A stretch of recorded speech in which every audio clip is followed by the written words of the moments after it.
finally, for those of us who have been here since the beginning, we are back on the surface of Drangleic. No longer toiling away at caverns underground and catacombs and old saints, What, graves, hollow what did we go cities. down there? What'd you say? I said we went down there in like September, right? Yeah, yeah, yeah. We did. Um, and we're finally back in this old village of Majula. For some of you, this is a completely new place. You're not used to being warmed by the sun's rays. It's been a very long time since you've heard the sound of uh, the of water crashing against rocks. As this village is propped up against a cliffside, and there's sort of endless ocean um, in the corner where the sun has risen.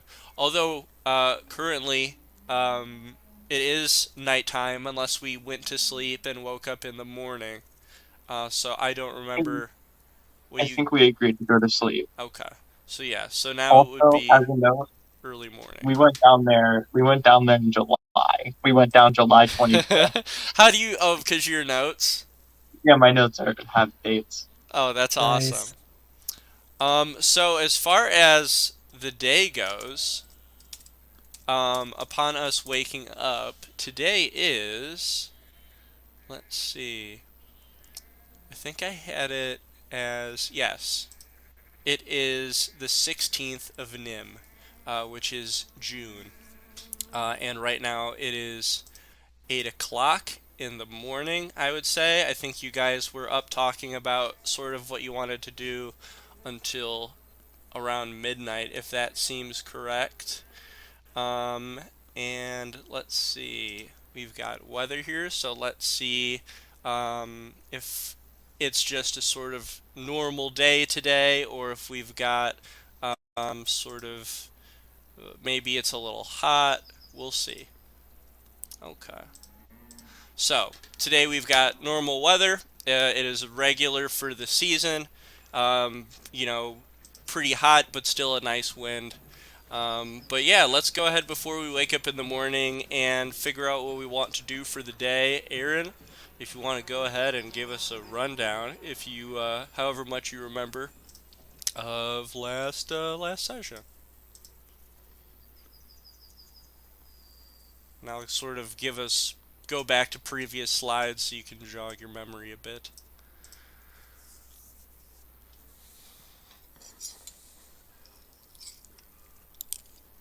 You there, bud? Whoa. Oh no, he died. I've been muted this entire time. Ah, What? rip. It's always the person whose like turn it is to talk that's muted. Unless everyone's Oh, always muted, you never notice it. But yeah, I. Did we start off last time finishing up the fight with the Rotten, or did we we end up did. in Majula? Yeah, that's what I was thinking. Yeah, we Yeah. we did some good stuff. We resumed the fight against the Rotten due to time constraints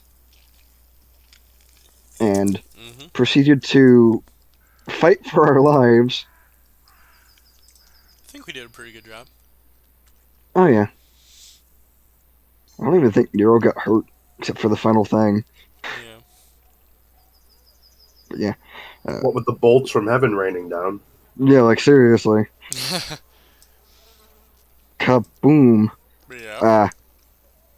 We were able to finish him off, and after he was vanquished, the cavern that we were in began to shake, and Black Gulch was swallowed up by a sinkhole, Hmm.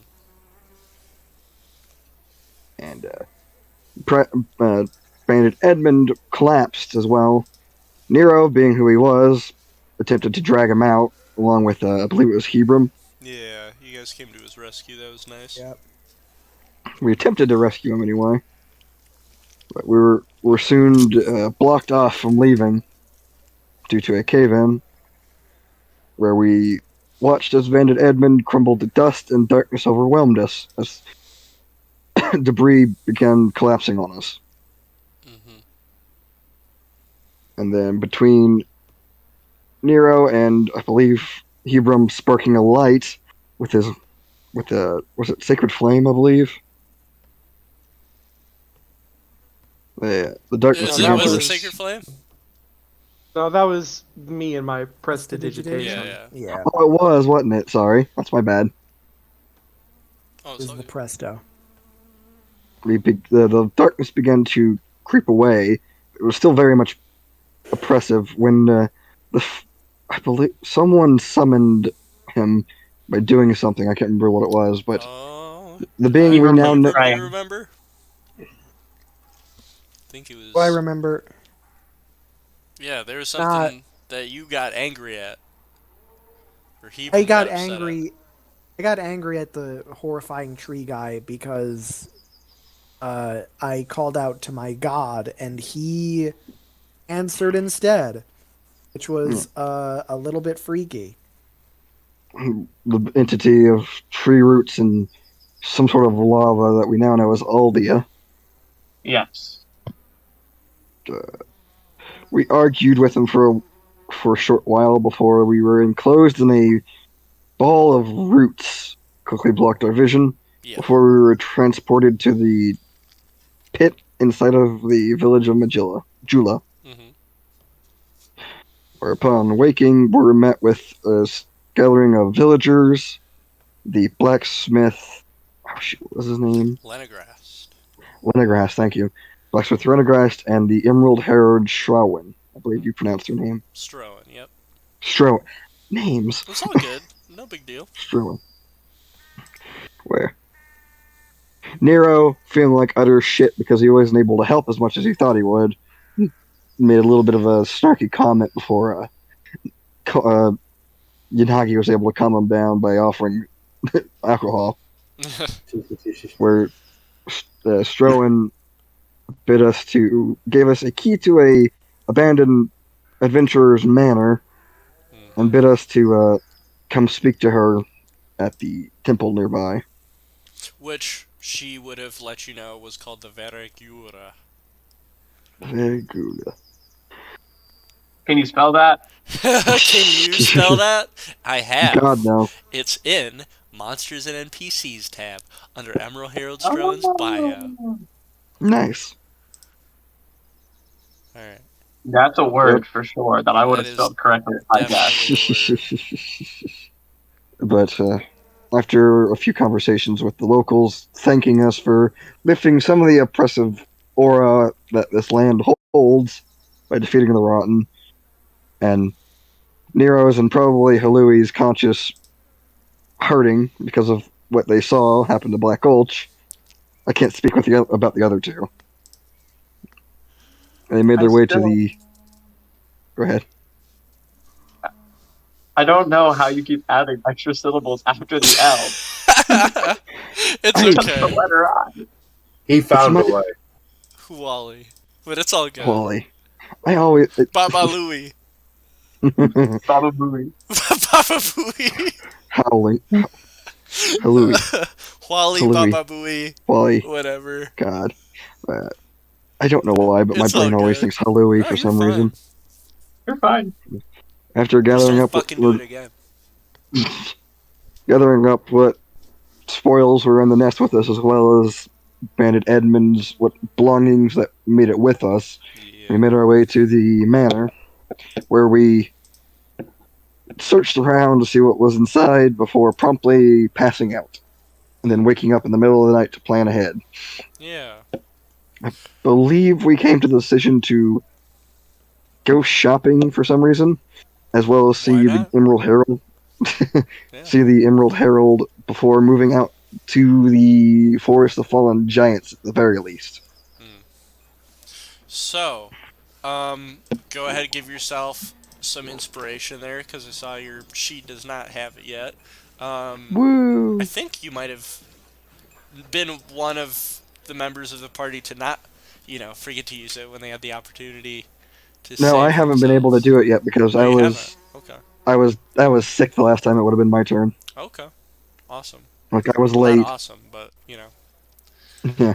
All right. So, yeah, that is a very good synopsis of everything that had come to be. You guys had acquired a map of the world, which Woo! is now all labeled. Ooh, Um, that looks real nice. Thank you. It's a Labeled proper big one. with every kingdom, every major kingdom, as well as locations that are known to us, either by one of our party members sort of divulging some information on them, or an NPC divulging information. So locations that are not major kingdoms that we know of so far are the Forest of Fallen Giants, as well as Huali's apparent homeland, Ariandel. Me, Rum, and fucking Huli. Hello, fuck, That's all good. Huli. Fine, you can keep pronouncing it wrong. It's just in character you're doing it too. Yeah, he doesn't That's do your it on. I character, don't. yeah.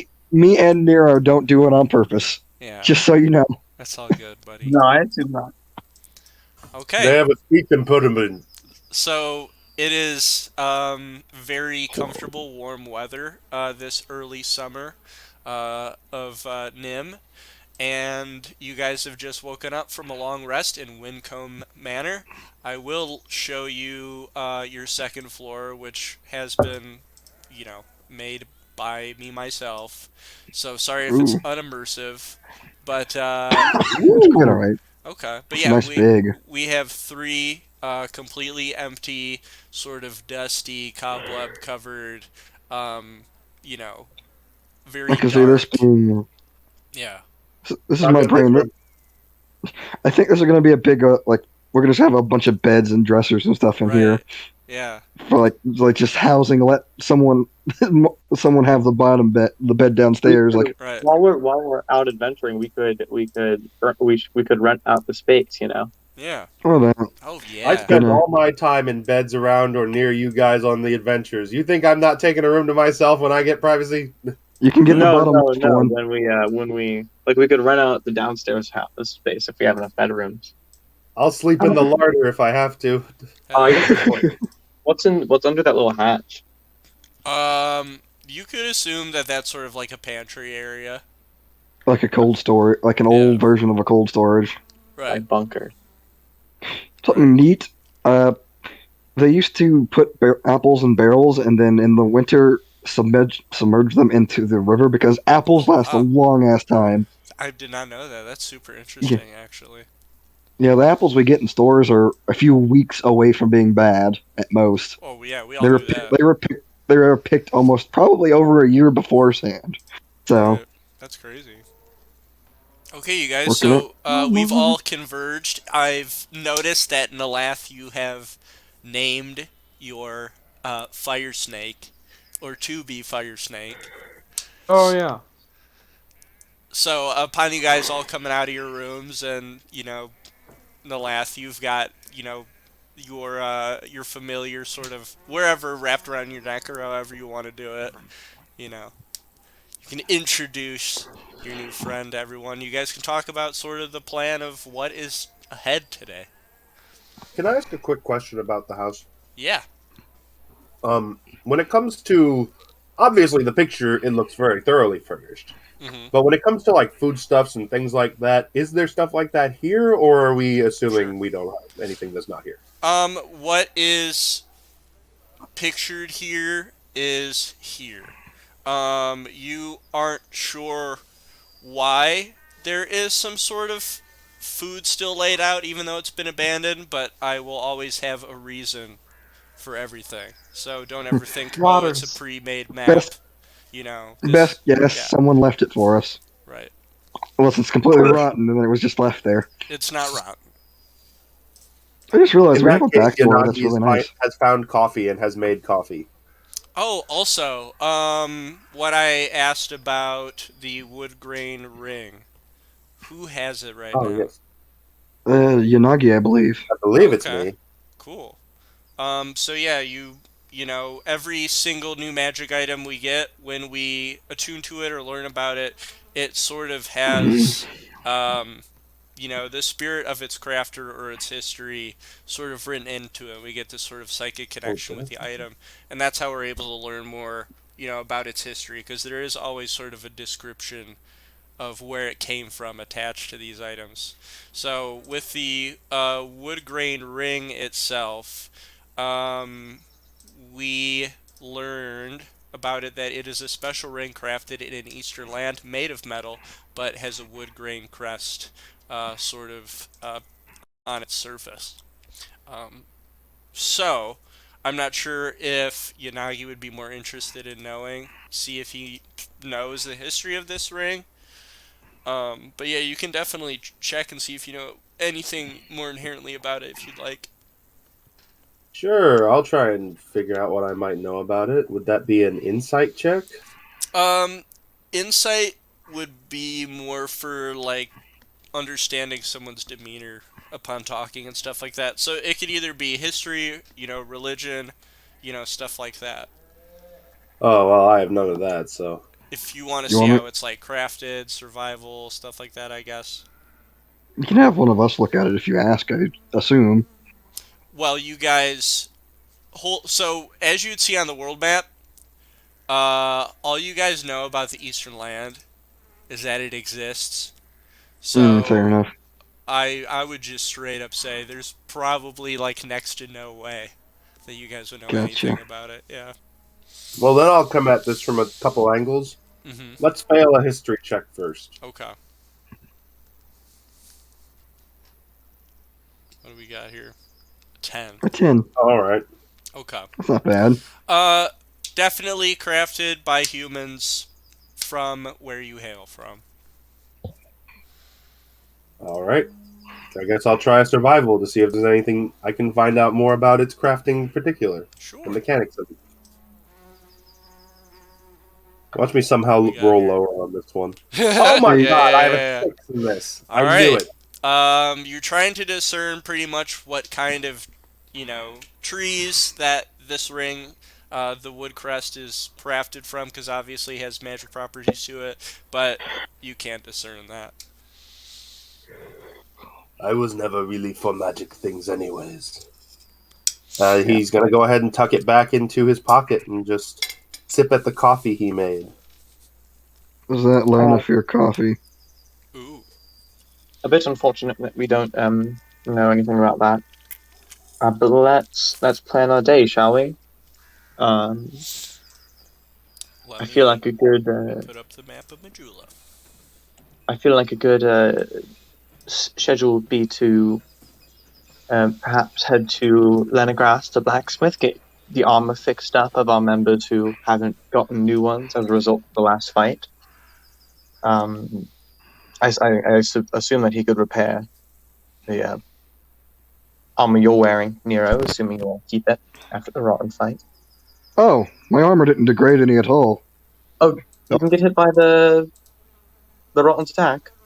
Oh, I did. It's just this Yeah. armor is resistant to it. Did it not take damage from it, Brandon? I thought it. No, you I thought took it had. damage from it. I took Because half damage, but then I Right. made the save.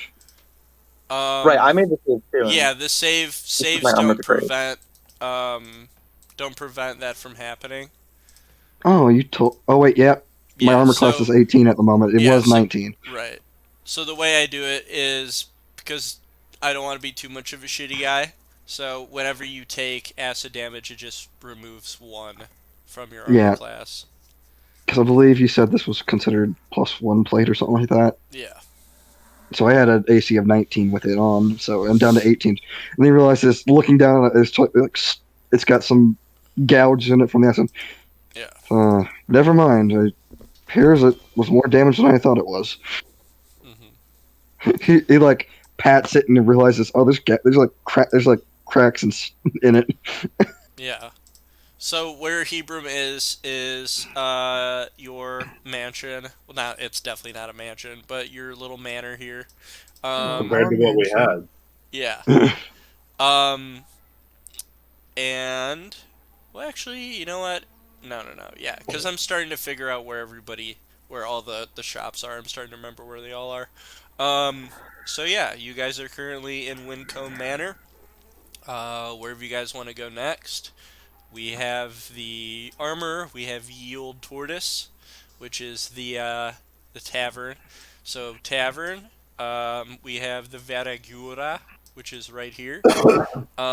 We have Shalkor's shop, which is the old worn-down home of Glencore the Peculiar, and a few other places.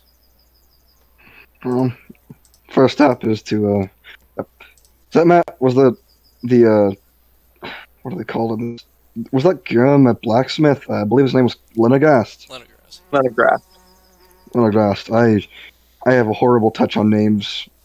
If you just want to call me H, that's fine. Ploy. H. That seems impersonal, but alright. If you insist. I assume the best spot would be start there, since who else was hit by that acid wave? I don't remember. I don't think I was. Yeah, I don't. If you're, I think I made a point to make sure everybody dropped their AC one who did get hit. So if your AC isn't dropped, then you didn't.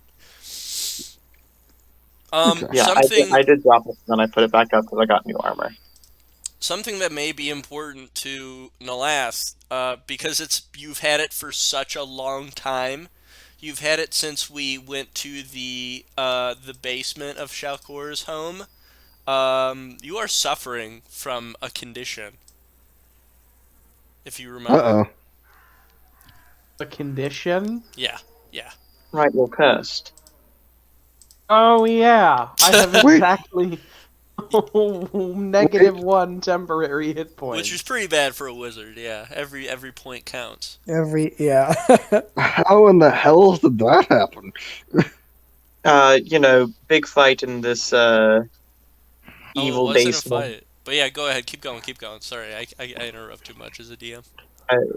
These cursed things. I think they were like pots or something. It's been a while. I've heard of flying evil tiles, but pots? No, they didn't move, as far as I remember. They just kind of had bad juju, as it were. Nero worst- just simply, The worst possible vibes. Yeah. Nero simply blink at the explanation and shrug. To be fair, so much has happened since then. It's Well, I kind imagine of that, feels like another life. Hmm. assuming that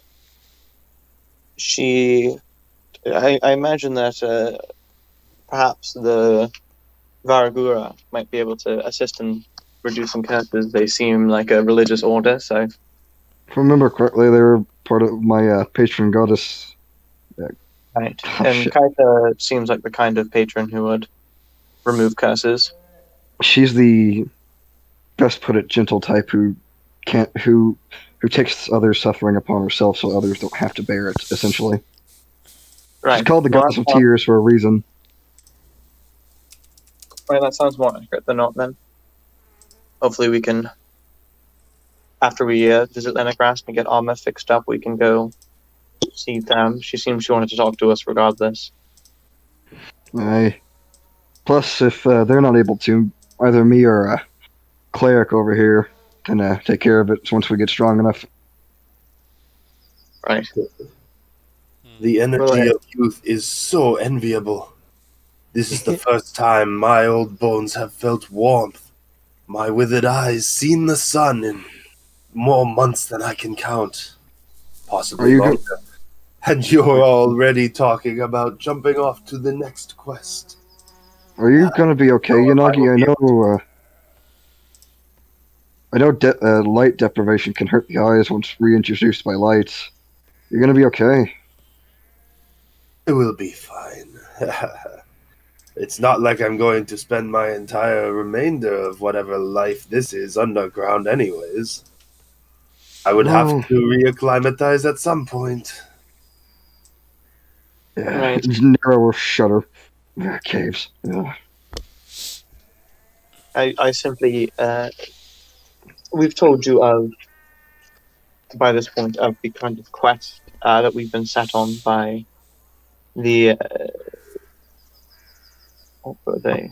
Firekeepers. I believe they called themselves But, Firekeepers. Um, I don't know what the time limit on that is. It seems more of a slow degradation than a cataclysmic event that would happen if we don't take action. But I know we're rushing into the next thing, but I just don't want to take any risks on Whatever you guys that. decide to do.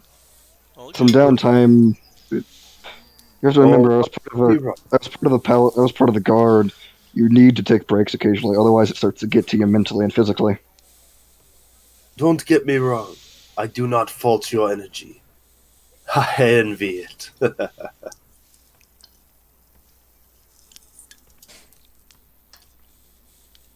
So, should we head out now and get something to eat in the market, or should we eat first? Oops, I can probably throw some potato soup together or something. While I wandering have a lot around of looking for this, he says, swirling his cup, I did see there were, not fresh stocks, but there is probably enough root and other vegetables back there to form something of a stew. I'm sure you could find something. Has anybody got like a knife? I'm going to assume there's going to be a knife in there, Oh yeah, hopefully. there's tools. You got your tools in there. Okay. Well, I guess it's unless anybody else can cook. I've got some experience, but not much. Let's just say feeding family on the rare occasions I was home. I remember burning water once. And he like heave himself up off the table. Well, it certainly is appreciated. I mean, the last time any of us have had anything other than bugs or rations.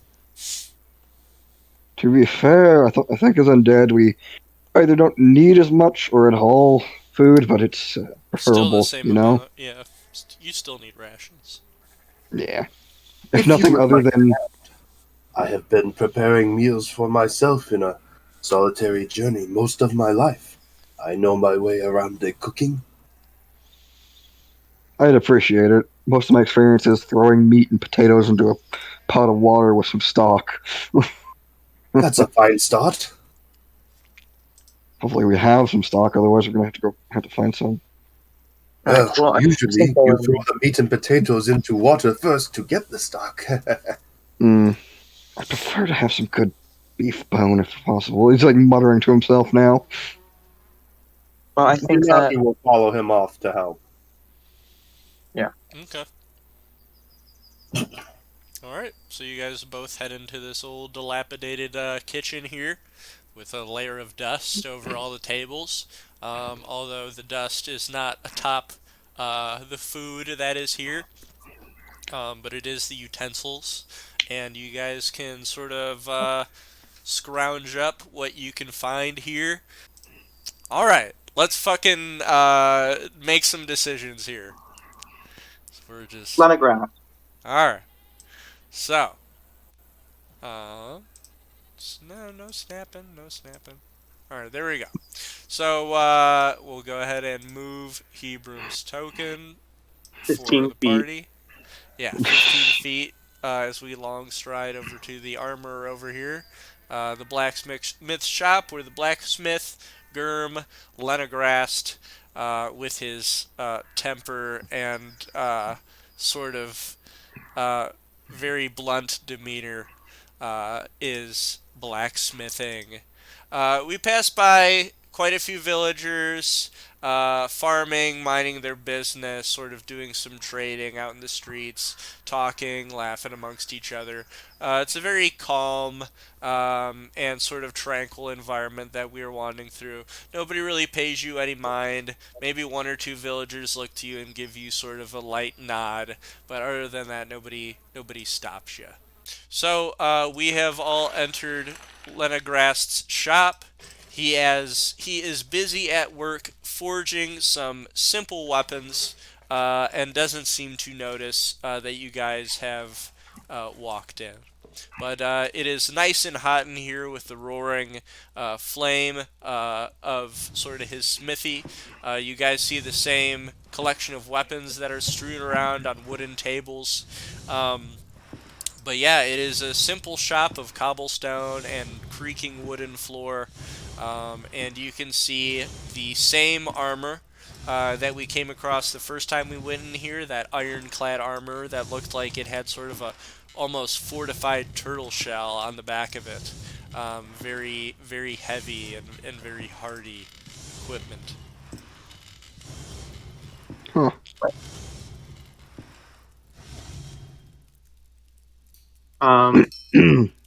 Yeah, I'll call out to him in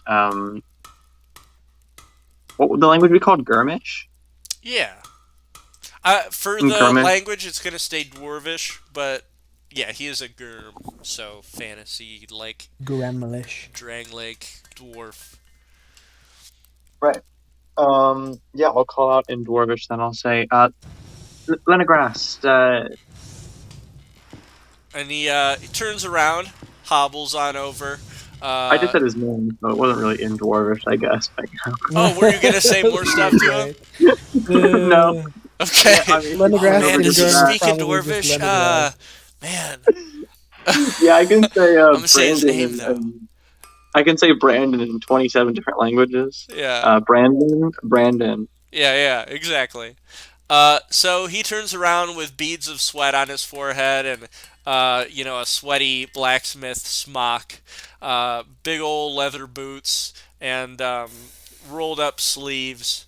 And he looks over to you and says, "Ah, so the adventurers who appreciate my weapons and armor so much are back for more business."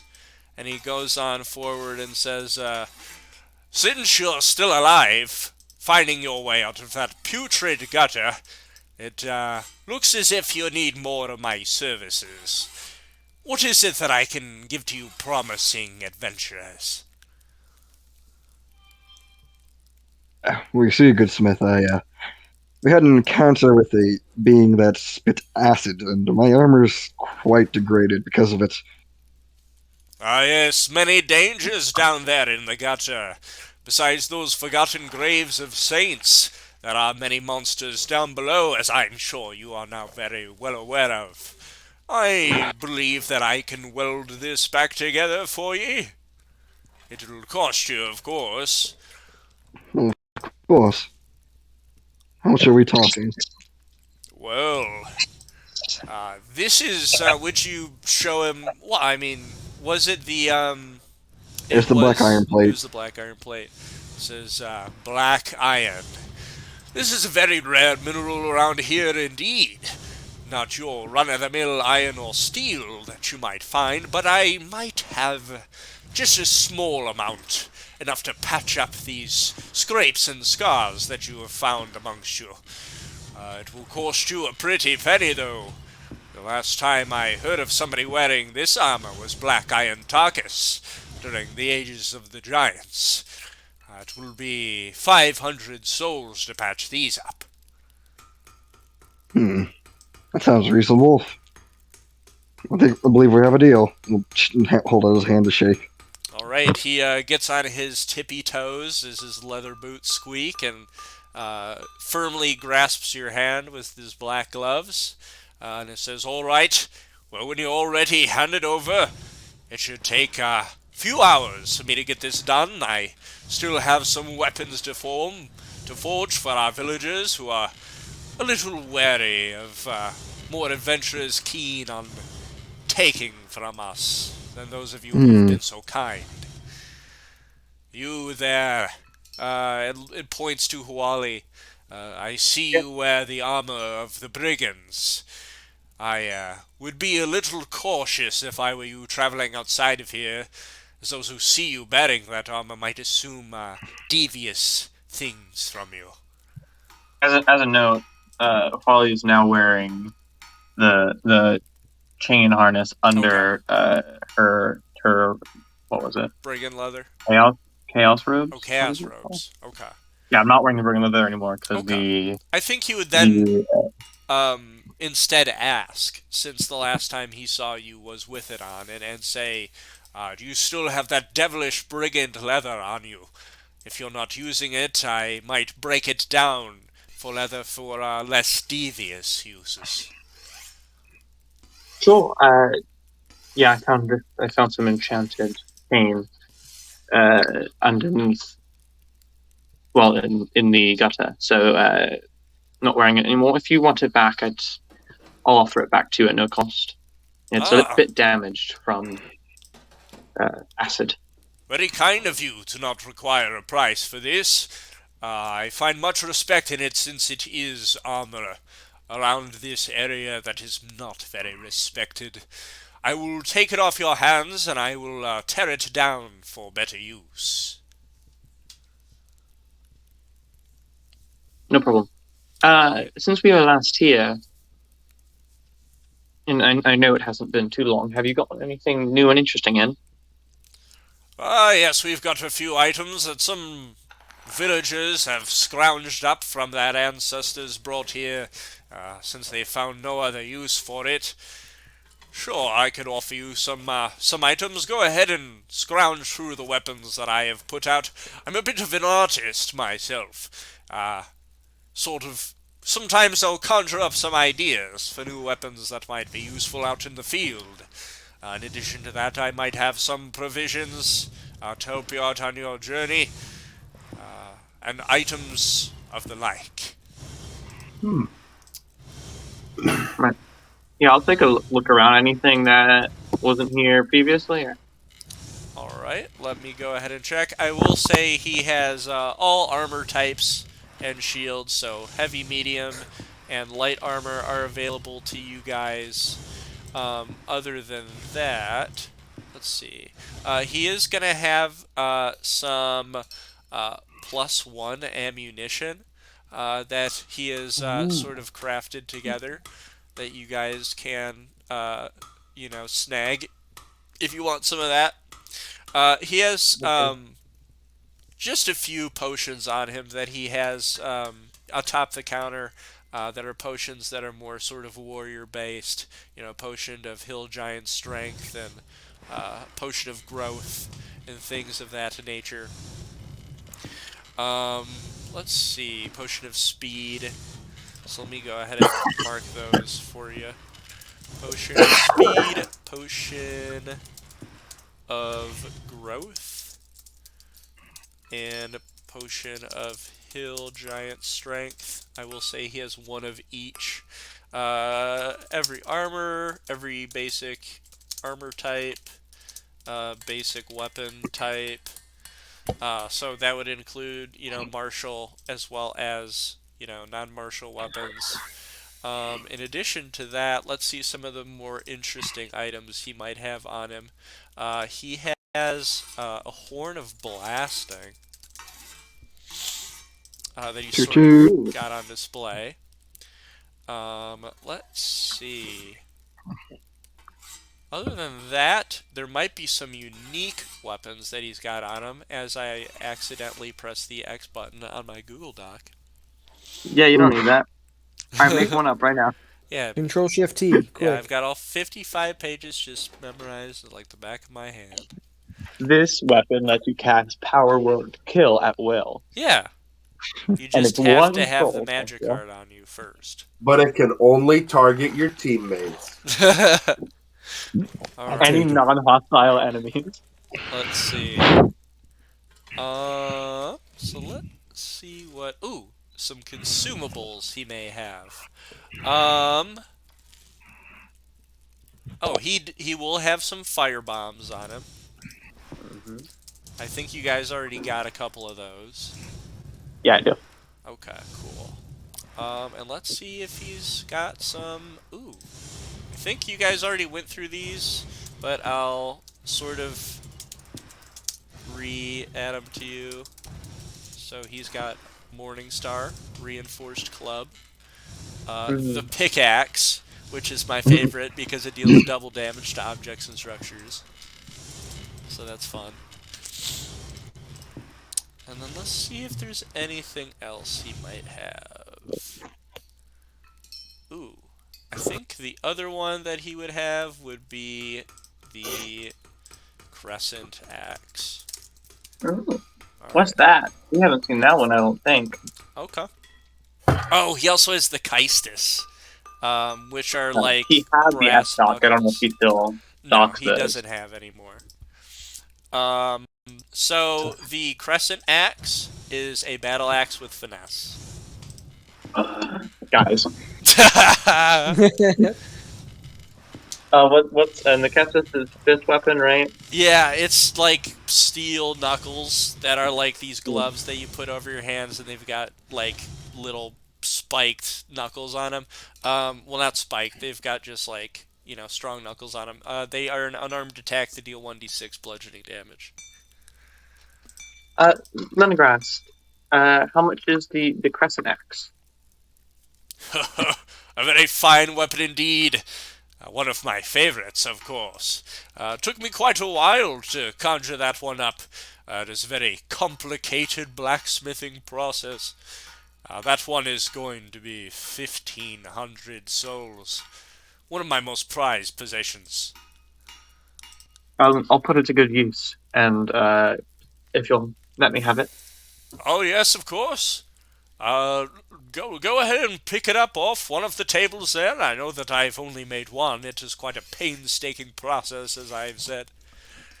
And I'm when assuming you're ready to hand me your souls, I will be ready for them. Yeah, I'll let them flow. Alright. Sounds good. How much does that weigh? How much is what? Ooh. Does it weigh It's going to like a weigh normal battle axe? normal amount of a battle axe. So let me go ahead and give you that information. Ooh,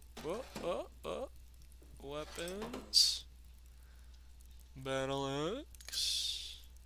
Let's see. Battle axe. That is going to weigh 4 pounds.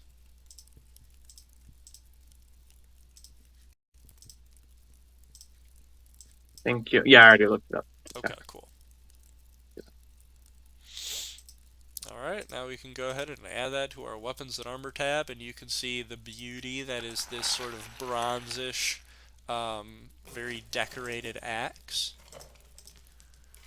And I'll give you guys a proper description for that. Let me go up to it.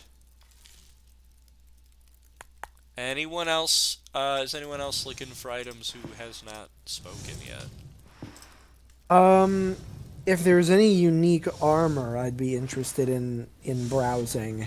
Any kind of like magical or particularly helpful equipment. Okay. I don't think I need any weapons, considering just how in How love with ganged up my you are. Drangleic longsword is. Yeah. Okay. So he still has the Jester's vestments sort of hung up on the wall over there. Just kind of covered in cobwebs. So I did change them a little bit. I think we still have a picture of them. Let me see. Yeah, we should. And Oh no, I weapons and think I armor. just put it up in Roll20 and then took it down because nobody bought it. But what I Fine. changed to it is these Jester vestments. Big puffy sleeves. They're a little bit more eerie looking. They're like brown and dark red. It increases your charisma by 2, and you gain proficiency in sleight of hand and performance. It comes with a long-nosed white, ear-to-ear smile mask. So it's definitely a little on the sillier side, very, very not inconspicuous. Super fucking cool, but I don't think it's Yeah. for me. Yeah. I do want to ask, Yeah. Lenegrass, I don't think that I'll ever want to wear this consistently, but we're going to be visiting a lot of places. How much is the Jester set? Oh, it's been quite a while since anyone's even asked about that, and those who do tend to ask very jokingly. Are you Well, quite if no one wants it. Are you quite Pretty sure well. you'd be wanting to wear that thing around as adventurers? I would assume dying in something like that would be quite embarrassing. Well, I imagine. I don't imagine that I'll be wearing it often, but we are visiting some large cities, and some that I know are quite hostile to having a way to pretend to be a performer just for a time. I would believe is just wearing the mask itself might provide some minor benefits. right. So being able to swap into that sort of getup and get bonus benefits for it. It's not going to be something that I wear normally. Oh, you don't have But- to explain yourself. I've been trying to get that piece of armor off me for quite some time. Although Right, but I how do much? know its inherent benefits. So I think that will be able to be sold for 1,200 souls. Perhaps since it's been so long trying to get rid of it, no one's even really asked how much the price is. Maybe a bit lower, 1,000. Do you, wait, did you say take off 1,000? I said 1,000 Oh, as the okay. new price. Do you want the to roll new one. persuasion with advantage? You're a friend of his. Nice, Okay. nice. He says, what the hell? Sure. We'll go ahead and take that off my hands for 1,000. Right. A good deal, Great, thank you. of course. Now, for those of you who are more cut from my cloth, that ironclad armor is still readily available and provides great benefits. But I can see it might be a little unwieldy for some of you.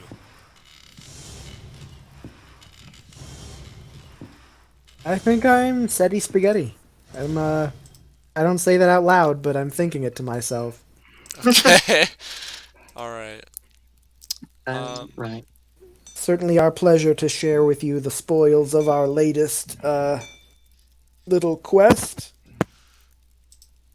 Was anyone else interested in anything, or do you think that's going to be it then?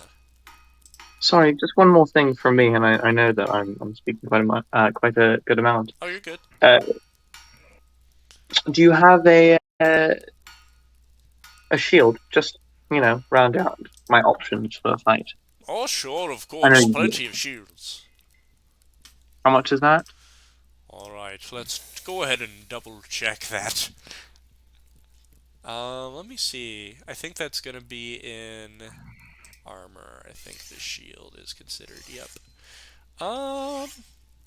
Okay. Oh, it's Hopefully just pretty going to be a simple 10 gold. Very easy to craft a shield in these parts, especially with my background. Fantastic. And I'll give over 10 souls. Alright.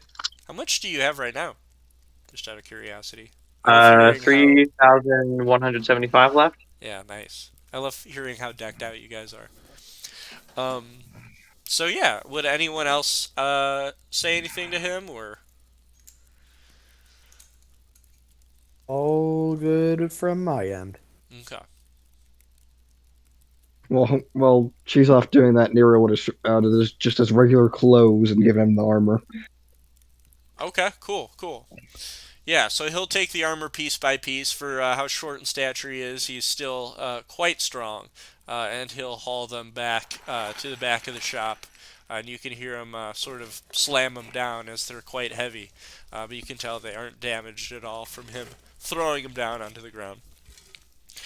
And he'll come back and he'll say, as always, it's been great business with you. As you can tell, Moglin is not here to speak on the armor. He is, in fact, sort of running the tavern permanently now. I had a bit lack of patience for his sort of meek style, as it were. Sort of an annoying man to put up with day in, day out. Harsh, but probably fair.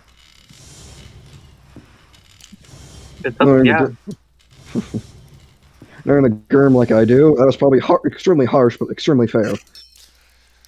He just needs to pull himself up by the britches and stop complaining about where he came from. As you all know who were here previously, he used to be a merchant, but with his sort of meek lifestyle, it was quite hard for him. And, well, he just needs to pull himself up by the britches. Indeed. Thank you. Thank you, good Smith. I apologize for the Oh, it's extremely quite hard alright. task, but you're probably looking forward to the challenge, aren't you? Oh, yes, indeed. It is quite quiet around here. Not a whole lot going on, so anything to pass my time. Very well appreciated. Right. One more question. Last one for me. The +1 ammunition. How much do those run per bolt? Per bolt. Let me go ahead and take a look at these for you. See what And how many do you have? condition they might be in. Alright, let's see. So for that +1 ammunition, which Shalcor was kind enough to imbue for me, we tend to work together on occasion. That strange house cat, quite charming. Quite interesting that I find it easier to converse with a house pet than Moglin. But for each of those pieces of ammunition will be 25 gold each. 25 Ah. souls, if it were. Quite. Any discount for buying in bulk? No. And how many would bulk be? No? Just a straight no? Alright. That was decisive. 20. I'll remain magicless then, for the time being. Chloe, how many bolts can your quiver hold? I have 5 cases on me, and each can hold 20 bolts. Right now I have 80 arrows. Wow. 80 bolts, rather. I have them. You see, like, along her belt, like, just, like, 5 cases full of crossbow bolts. Yikes. Actually, one of them is entirely empty right now, but the other 4 are full. Let's So I'm see, sure you've already 25 figured, times. but one quiver is going to be 500 then, yeah. Hey, look over at Hilori. Get me a case of them, 20, I believe. I've not met you before, but you do seem to fit well with these fine adventurers. Alright. Go ahead and take a case. I'll take him for 450, since you've proven to be so kind. Oh, thank you, good Smith. I appreciate that. As do I. I'll hand over the 450. Thank you, Nero. You're our extremely good ranged support. I would hate to see you come up against a wall that you couldn't surmount. What's the word? Insurmount. What? Surmount? I think surmount would be correct the Yeah, first time that you had. You Yes. said couldn't. Yeah. Alright, you guys got a good amount of stuff. Save You love those for stuff. a fight I with even something feel- interrupting. I even feel good about having the Jester's vestments. Honestly, yeah. I know that the purchase was a lot of souls for something that we might never use, but I just feel, our more recent trip was beneficial in that everyone we encountered was doomed to die and/or an enemy we could kill,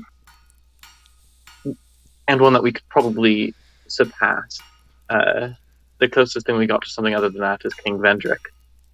And I simply worry that in a future... Right. No, I know what Endeavor you're will need saying. to That impress. might not always be the case. Right. I genuinely do feel good about having that on us. You have really good charisma for a ranger, don't you? Don't you? Very I useful. don't. So I'm a Fey Wanderer, and that lets me add my wisdom bonus to Pickaxe. Not instead actually- of, just like in that's addition actually- to. That's actually pretty cool. Yeah. So, Above game, I'm over here sitting at 18 charisma, so if I slap that on over my Damn. armor. that's true what as my- well. So You will be We both God could, Jester. Sometimes you just have to jingle and jangle. I'm just I need to get- imagining a jester in full plate walking up, doing a little dance, like performance check. Hell yeah. Your stealth will be And for my next nothing. trick, I will make your head disappear from your shoulders. Ha! Exactly. But yeah. That's the way you do it. Well, once again, thank you for doing business with me. Always. A pleasure. All right. So yeah, just asking once again, was anyone interested in saying anything else to him, or were you guys heading out? I Oh, we're good. think. Yeah. Okay. Before we go, I guess I'd like to walk up and purchase a couple of the fire bombs. So, Ooh. excuse me. I Yes. noticed those incendiaries you have in the back. How much are those a piece? Well, let me go ahead and see what I would be willing to sell them for. I think 75 souls would be adequate. A piece. Seems reasonable. In that case, how much do they weigh? I'm gonna. I'll just put them at 1 pound each. In that case, I will have 10, please. 10. Well, unfortunately, this might be an armorer, but it's not an armory. Not a whole lot of fighting going on around here. I do have 6, though. 6 will be fine. All right. I'll I'll hand go ahead and hand that Yagi over the to 2 you. I have left over as well. So I'll have 8 total. Aw, Right. everyone's so kind. All I right. now have a way to magically hurt people from a distance, so thanks to Nero, which is quite nice. Let me post these jester vestments for you, because they're kind of terrifying. All right, there you are. Ah! Yeah. Pretty fucking scary. There's way too much head on. Yeah. All right, sweet. Okay, can we get this tailored to fit in a lath so he can jump around throwing fireballs? And also, a locust-shaped like- fucking jester. Yep, Yeah, if this was Fuck, shaped dude, like the please, last with the with fucking all- bent back knees and shit. Oh god. yeah, with all the No, arms. Oh fuck. I adamantly Rules- refuse. Rules as written. Rules as written. Yeah, Armor magically changes shape to fit you, even if you have unusual that's anatomy. awesome. Magic armor does, not regular armor. Mm. Yeah. I So, resent you implying that I have weird anatomy. I say folding all 4 of my arms. Yeah. Technically, it does just shape. Unless Brandon, wants to roll differently, which is, within his. It's not magic. Oh, it's not? No. I would list magic if it was a magic. There are gonna be some like pieces of armor and weapons that like just have inherent traits about Sure. them. Yeah. Which Yeah, like the snakes, brigand leather, Human not traits. magic. Yeah. Where do you have fire bombs listed? Those are gonna be in items and consumables. Let's see how Not that I far. see. Maybe I didn't add them. I could have swore I fucking added them. I guess I didn't. You did. Maybe when I was like It's rearranging. 2d4 per fireball. Okay. Yeah. And remember, I think it's 2d4 20 to fire 60 damage. feet. Yeah, I think. Yeah. Wait, can you give me that again, one at a time? Yeah, just a second. Let me copy and paste it for you. For right. consumables. There we go. Ranged weapon, thrown, 20 to 60 feet, 1 target, 2d4 damage. Is it a simple or martial ranged weapon? I would say simple. Okay. Because you're just hucking that bitch. Yeah, you're just. See, I would hope, but you never know for sure. Yeah. Alright, what's up, you guys? What are we doing?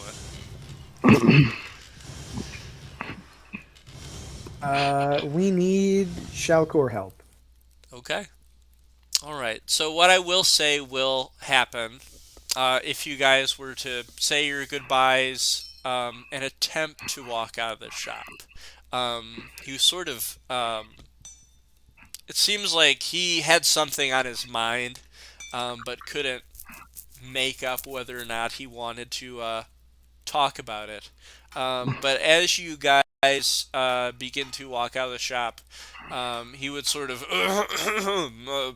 sorry to bother you. I know you're all adventurers on your journey, but seeing as what you did over there in the gutter, well, not anyone else has really come back from there, and well, even though I am a Gurm of great pride, my family is very important to me, or at least what is left of them. And, well, if it wouldn't bother you, I do have a request. Yes? As I might have briefly mentioned the last time we all came in contact, well, I'm sure she's quite alright, because she can fend for herself, but I do have a daughter. She ran from this tranquil village in search of adventure. I tried to sort of sort her out, tell her that it was a silly life for one such as her with her talents, but she insisted to go. She is a stone trader, and she was in search of a land called Earthen Peak. It is known for having very rare minerals indeed, some minerals that I myself covet.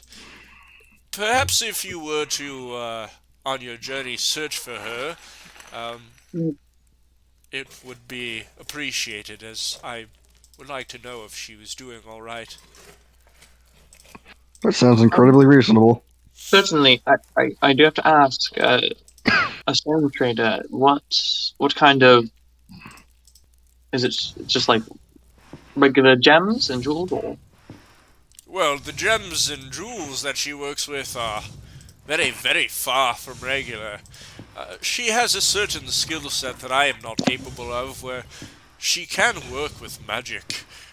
These magic gems that she has collected over the years might be able to help you out in your journey if you find her and she decides to trust you, knowing that you are friends with myself and that I'm looking for her might turn her off a bit, but you don't have to mention that to her. She does have toolboxes on her that are able to imbue non-magic weapons with magic, based on the gems that she has uncovered. See, that's much more interesting than using the phrase stone trader. Well, she likes to sort of keep a low profile. I understand. Not really very social, sort of taking after myself, although I wish she hadn't. But that's all by the by. It would just be much appreciated that I know that she is okay. Those swampy lands tend to be quite dangerous, even more so than the majority of this forsaken land. Right. And what area is what was that place called? Yes, the name of the mountain. It is called Earthen Peak. It is a swampland. There was once a sort of village of grains, sort of in seeds and wheat, that village once was, but ever since it has been, well, overrun by some strange woman. Anyway, if you do have a map, I can sort of mark it for you. Oh yes. I think Yanagi have ours, right? Don't know if I was the one who had it. Doesn't really matter. I think that we'll bring up the map. Nope, Whoever I has do. it. Then. I do have it. It's not too All far right. from the Forest of Fallen Giants, if that is indeed where you're heading. Oh, that's convenient. Alright. And this daughter of yours, does she have a name? Yes, her name is Cloanne. She, for a Gurm, she's pretty thin, taller than most Gurms, about 4'5", I would say, 4'5". Long brown hair. She usually keeps it braided. If you saw her, you would know who she was. She tends to stand out from a crowd. Right. I would imagine. Well, That's the family resemblance. Yeah. If ever we are in the vicinity of Earthen Peak, as it is very creatively named, then we'll be sure to let you know if we see her and how she's holding up. Very much appreciated. I know Strowen there might have gifted you with the spell to return you here quite easily. So if you were wanting to use it to return to me, I would gift you with a reward. It would only be right. Let me go ahead and mark that for you. Alright, so if you guys are in the area, you can go ahead and visit Earthen Peak.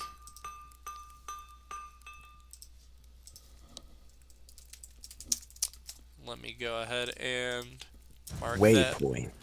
Yeah, let me go ahead and mark that with, let's see.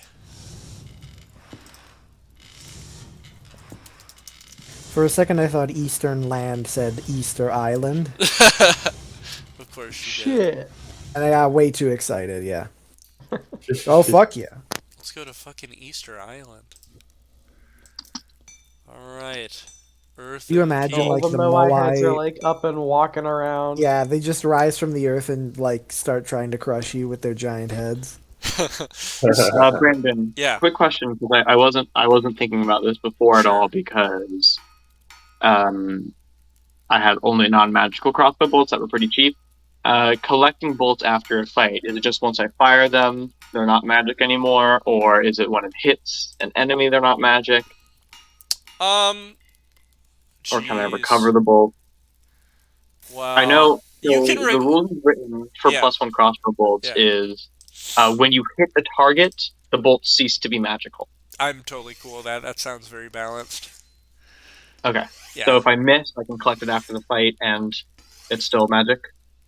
Assuming that the Well, world the isn't way passing that the around way with as the word written, teleport out. where once it hits, it's not magical anymore. But if you don't hit, I think I'm gonna roll a die for how many you did shoot with, and collect ones that haven't been damaged. Sure. Because so far I've just been just losing a crossbow bolt every time I fired, because I was just like, who cares? I have 100 of them. Yeah. Okay, cool. Yeah, so he is very appreciative. Sort of, it looks like a big weight has been taken off of his shoulders. But he'll go ahead, and since you guys agreed to it, he was, a little, I wouldn't say shy, but not wanting to speak too much on it. But since you have agreed, he will let you know, Earthen Peak, since you're now more than willing and wanting to go there, if you find yourself there. It was, as I said, a once busy farming village. There was a lot of trade, actually, that happened between kingdoms, that both Volgan and Lanafir that were close to it. But as I said, some sort of creature sort of came about from wherever she came about, and well, I'm not sure what happened after that, but people tend to stay away. It is no longer the place it once was. So be careful. But you are adventurers, so that usually doesn't seem to stop you. Right. Yes, if we'll be in the area, so I think that it's beneficial, not just out of the goodness of our hearts, but also for that, for us to go see her. She seems to have some valuable skills, and we owe a great bit to you on the grass. Without your weapons, we probably would have died down there. Indeed she does. Now, I know you're waiting for this black iron armor to be smith, so I best not waste any more of your time. Thank you once again, and in a few hours I'll be sure to have that iron ready and welded for you. Great. Wonderful. Thank you. Shall we go to the Cat house. The cat house. cat house next? Okay. All right. So we have left the armorer shop here and begin our travels. Let's see.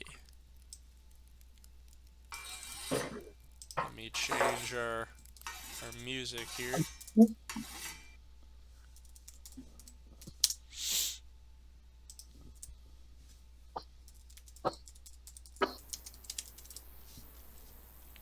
All right. So you guys have been told, for those of you who are new to Majula, that we are about to enter the home of a talking magical cat. When anyone on the way there, as we sort of trudged across the dirt streets, passing by other farmers and villagers, would you guys have any questions about that, or would you sort of wait until we got there? I'm very excited to see this. Okay. So, what's this shell Cora person like?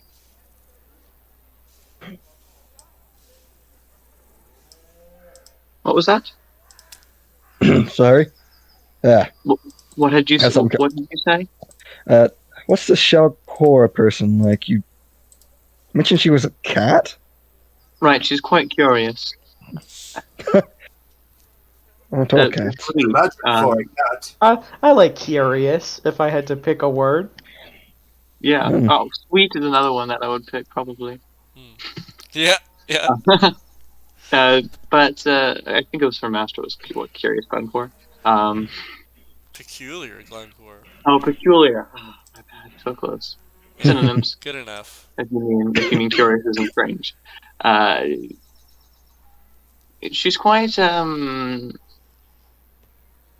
It's hard to get a read on her. Obviously, as she's a cat, doesn't really have facial expressions. Hmm.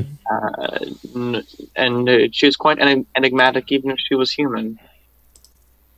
Just kind of is there and has goals, you would think, but it's tough to tell.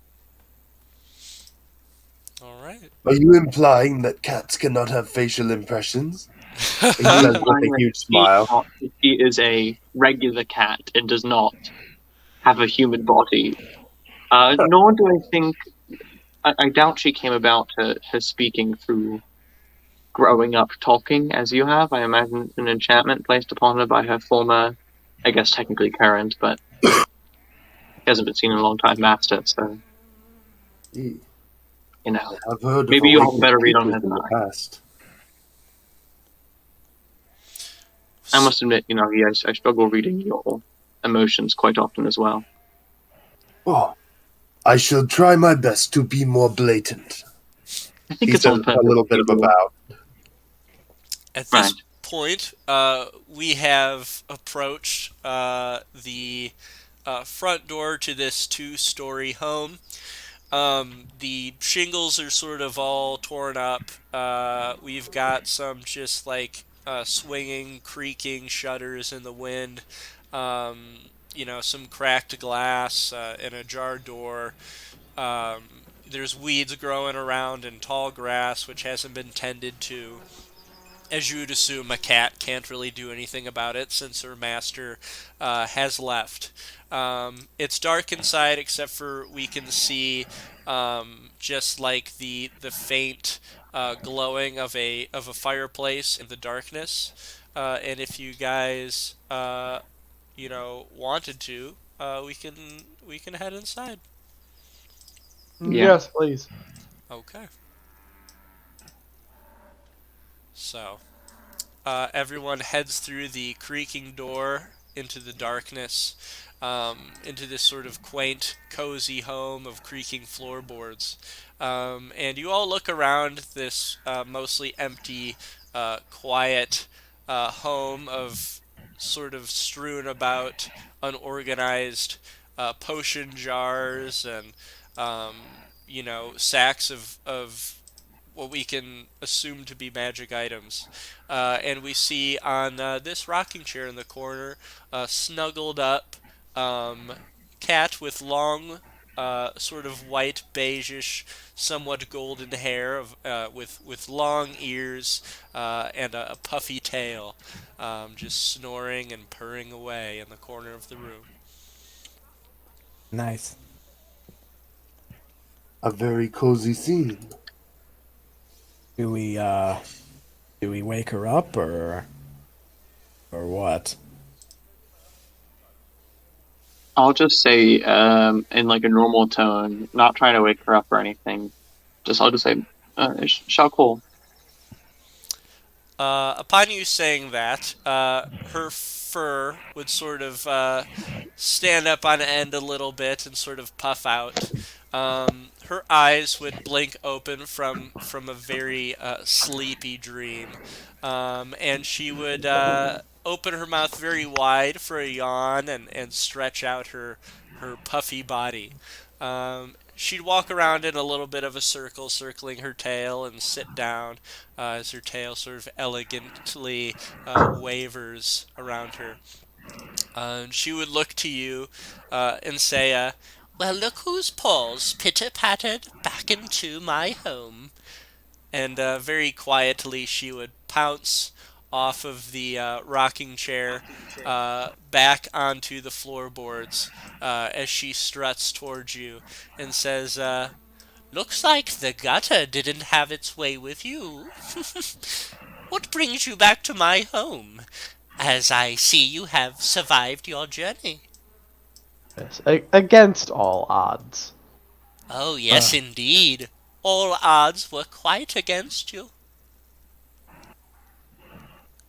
But I am happy to see you nonetheless. Well, likewise. I'm here. I don't know about everyone else, but I'm here because I need a bit of advice regarding what is possibly the most minor curse to ever exist. A scholar asking for advice from a cat. What a comical situation indeed.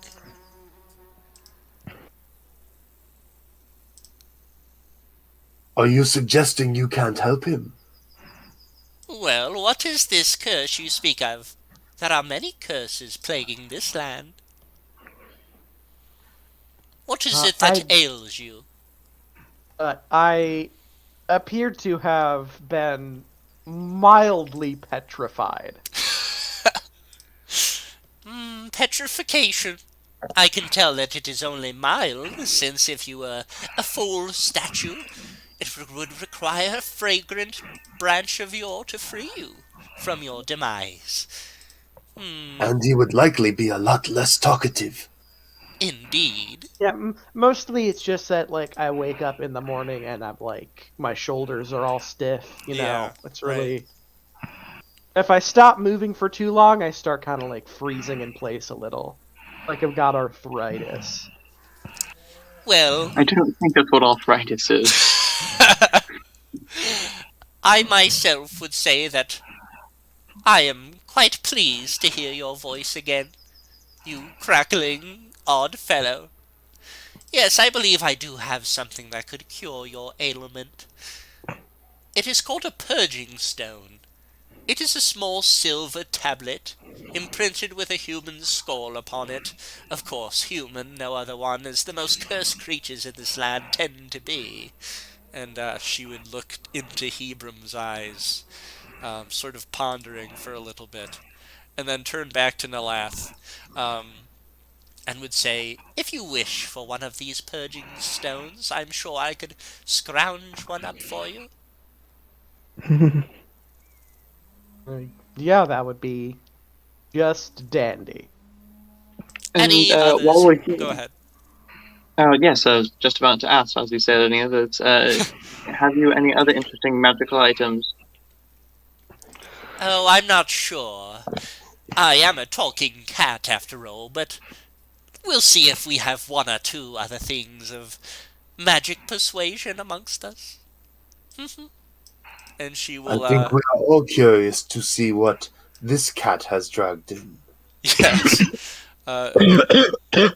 She will hop up onto one of these tables and sort of strut about. She finds a sack of items and pokes her head into it and begins rummaging around. Okay. She pulls out a small, little like coin purse sized, satchel here. She's got it in her mouth, and she trots on over, going to Nalath, and sits down on her hind legs, her tail wagging, offering it to you. So, what do I owe you? So you pick it up out of her mouth, and she will say, "For you, my insectoid friend, I'll have one for free. I would hate to see you in this condition, but if you all were to be uncautious enough to get yourself tangled up in more curses, I believe that I have 4 more that I can sell, if you are interested."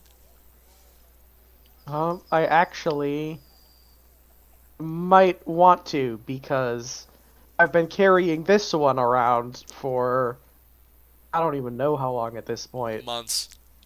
Months. It has been months. Yeah.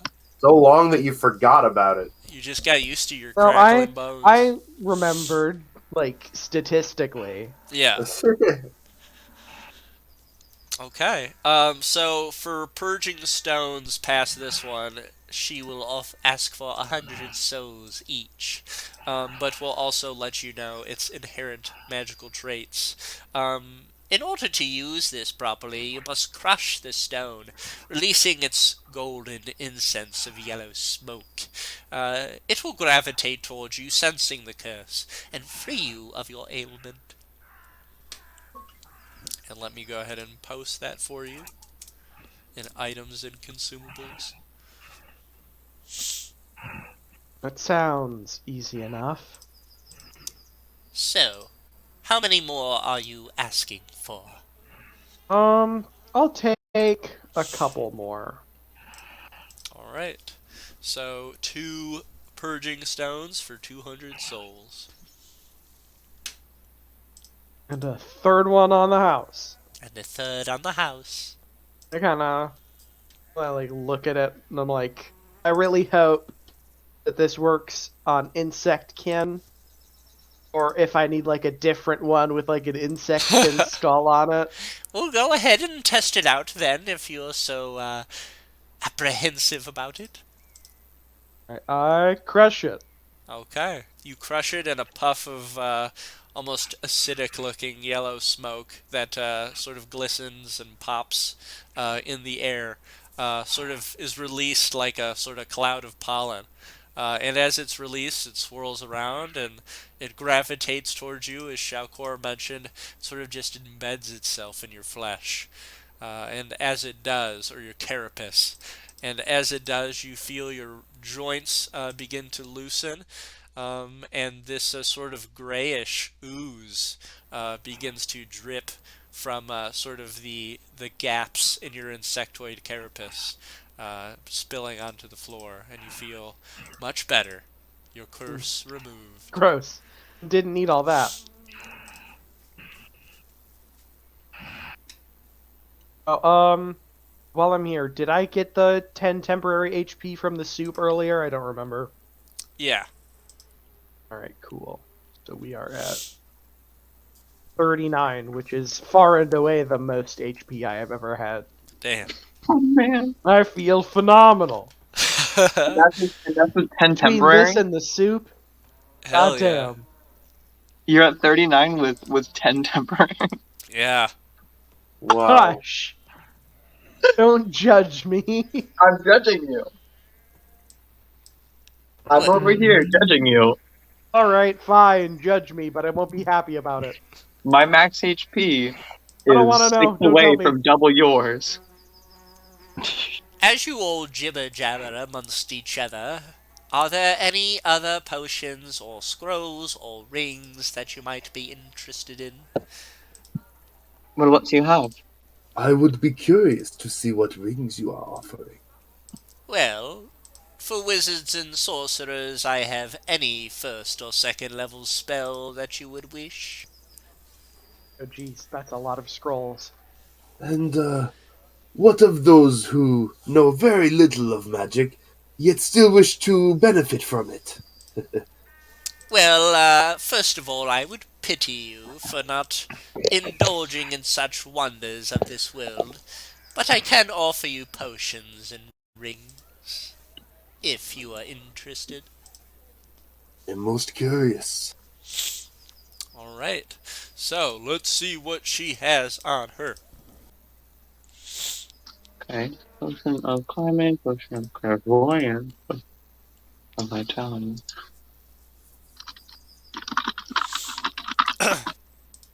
Is Good Nalath job. looking at, were there any first or second level spells that you were interested in, or were you good? I'm like ruffling through Okay, these, but okay. it doesn't. Assuming that they're in like any sort of order, it shouldn't take me very long Sure. to find what I'm looking for. Because course. this one starts with A. We are looking for the first level spell, Absorb Elements. Okay. I That actually is going don't to be see a good that. pickup for you. Holy shit! After last fight, Did you find that on another page? absorb elements is a D&D 5e spell. Okay, because I'm looking at my wizard spell list. And the only A for first level I've got is Alarm, but maybe it's not a complete list. Let me Absorb see. element is a wizard spell, and it's an elemental evil, which might Oh, be I because see. I see. which is free. It's a free supplement, but it is not default. This spell captures some of the incoming energy, lessening its effect on you and storing it for the next melee attack. Hell yeah, that's pretty cool. Yes, Absorb elements is very useful. I can use a reaction to gain resistance to acid, cold, fire, lightning, or thunder damage, and then store that damage for a melee attack, which I assume I can use my familiar for. I Technically would you say, can't have to do a familiar, but yeah. Damn. um, I'll but allow it. honestly, sure, if I'll anyone allow wants to, it. but I think Familiars having can damage deliver is more touch important. spells Right. Yeah, they can So deliver touch spells. That is true. if you let it maybe add on to a touch spell instead of an attack. That is true. You know, something like Shocking Grasp is a melee attack, technically. So, Yeah. if you have Shocking Grasp and then you deliver that with your familiar. Alright, so, first level spell scroll is going to be 120. I'm just imagining how much easier the Rotten fight would have been if you could have halved that initial AoE damage in the last. I feel It's like you guys fine. already kicked We're not ass going to pretty talk about it. well. I mean, y'all did good. Ad clear. There would have been a shit ton of hollows coming at you guys if it weren't for those Right, fireballs. yeah, that's true. That's so true. We would have lost. Because listen, those things never got to us, but I don't know if they were if they like got to you. stock standard hollows or if they were like. And between You're the two of You'll us, we never made know. sure we Now, were catching all those bugs.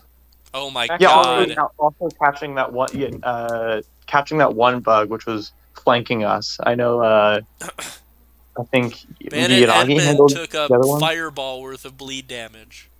Yeah, so if that had reached, He kind of maggot exploded. He It was really hard to watch. Dude. it was just like here's a little bit of extra pain and horror before your death. Jesus. You Yeah, may he think got- burning to he death got is to terrible. survive that but what only to if turn to bugs? dust. I read. This is so off topic, but I'm just gonna say it really quickly. Pretty good. There was this SCP that I read where the SCP is just that after death, your consciousness just doesn't leave your body and your nerve endings still work. Well, I Yeah. know that you are conscious for a few minutes after you do die, and you can like No, hear things. But The that scares me. the SCP was just permanently.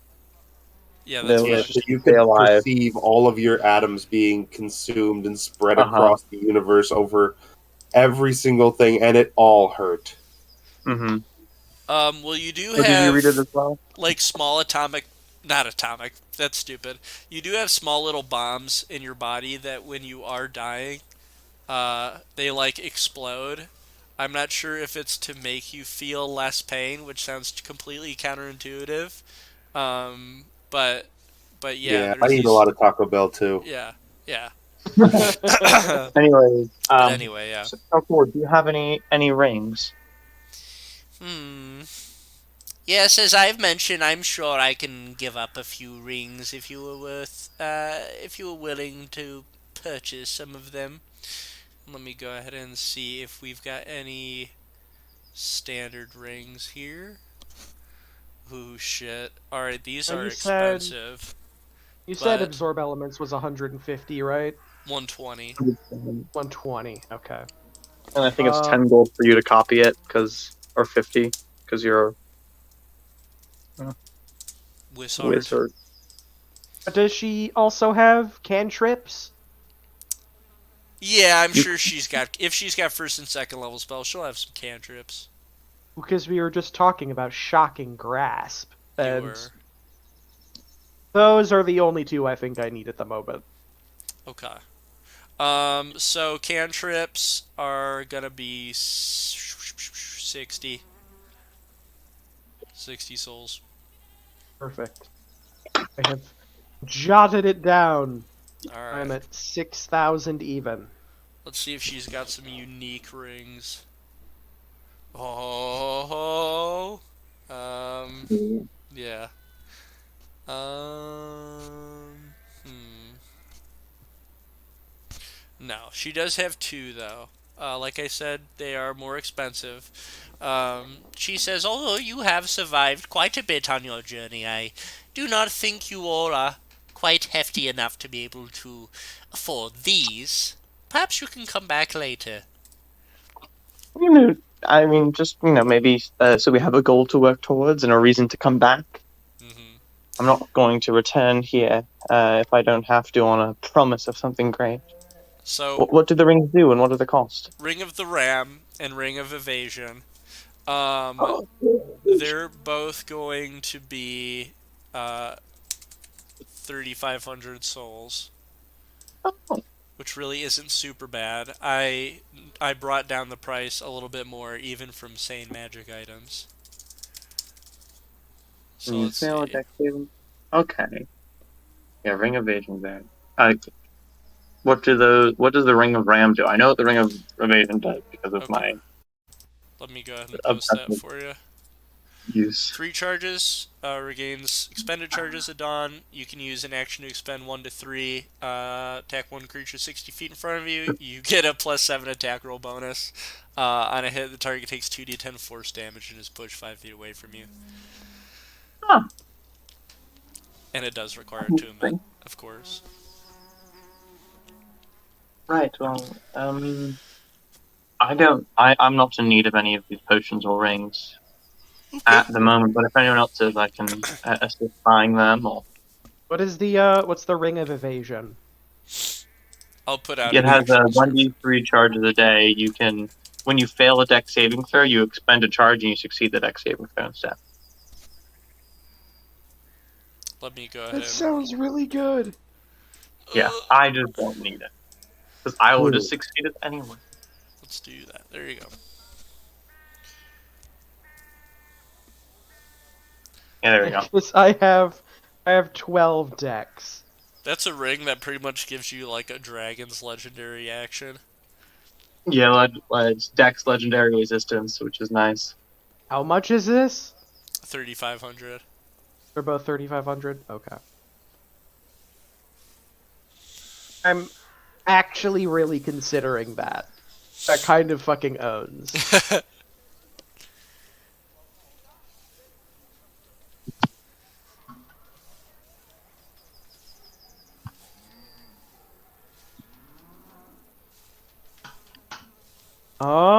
Yeah, I'm buying it. Ooh. How much I gold don't do you need have to left from fucking- that? I have 2,500 after that. Ooh, shit. Cause I'm not buying any like fucking expensive weapons and armor and shit. Yeah, yeah. That's awesome. Rich boy. Well, it's very much appreciated. It's been quite a while since anyone came around these parts to buy my magic items. I'm sure Glencore would be quite pleased. Yes, it is always a pleasure. Indeed, same here, Insect Man. Perhaps we will meet each other again. I certainly hope so.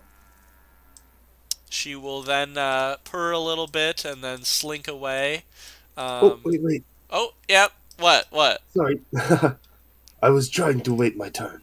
Yes. What is it then? The potions I see you are offering. I am curious about how much you are charging for the greater healing and fire breath potions. Both good choices, though all of my potions are good choices. And we will see how much she's selling them for. Let's see. The greater healing potion is going to be 75 souls. And the potion of... Let's see. What was it? You said potion of fire breathing? Mm-hmm. Okay. She'll ask for that for 150. How many of each of these are you offering? I currently have 3 of each. Interesting. Just one moment. Of course. He is pondering his spirits for a second, Okay. trying to go over what he has. Oh, it's a shame. That Ring of the Ram does sound very interesting. Interesting and quite deadly. Yes, and as it If you is, wanted, but a bit short, I can supply some funds. well, I would be remiss to ask for as much as I would need, I think. It is, as it stands, I was hoping to get the potions as well, but I think I would be better off just getting those for now. I only have about 2,700 so far, and that would essentially be too much for me to ask for someone else, unless it was just the ring. So I think I will settle for getting the potions for now.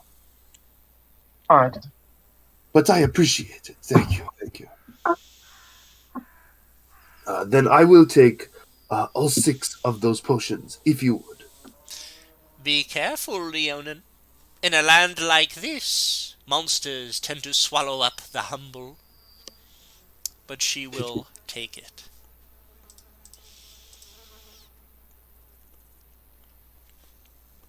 Well, I am looking forward to these. This reminds me of a trick that I used to do at parties. Sounds good. Alright, so how many potions did you take? 6. Okay, 375 and 120 or 150, did you say? 150. 150. Yeah. Anyone else looking for some special potions? Really quickly, the potion of vitality. What is that, and how much? Alright, let me go ahead and get you guys a description. Boink. When you drink this potion, it removes any exhaustion you are suffering and cures any disease or poison.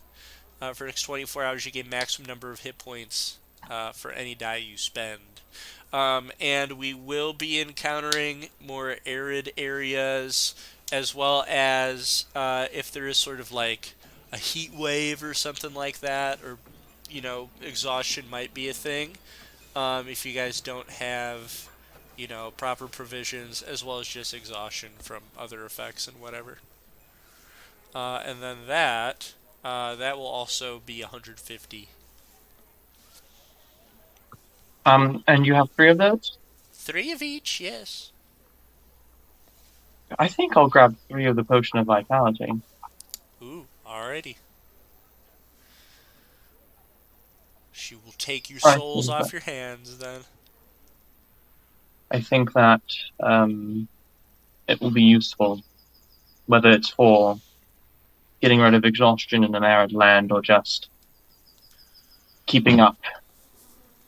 You do Health. have quite a travel ahead of you. You know, how many souls did you say you had? 2,600 left now. Would you, well, I hate to think that I am being, tricked by an animal wishing to move its wares as quickly as I can be, but it's also an animal that makes an excellent point. I don't suppose you could spare about 1,400. I could. She For what? chuckles. Might I ask? I would like to get the ring as well. I Right. see too many opportunities for that to be useful in situations where the fire breath would not. Right. In that case, I'll throw over 1,400 to And Our land. I'll exchange the rest of them over to Lashandra, is that it? Alright. What was her name? Shalcor. Shalcor, there it is. Yeah. Alright, she will gladly consume your souls and say, this one definitely has learned to appreciate survivability. And give you your ring. Alright. Then we will take that. also a nice combo with Crusher. Yeah, Indeed. yeah. Gives it versatility at any point. And I was gonna just let it go, but you don't just ignore force damage. No. That's also, I think only 2 creatures resist it.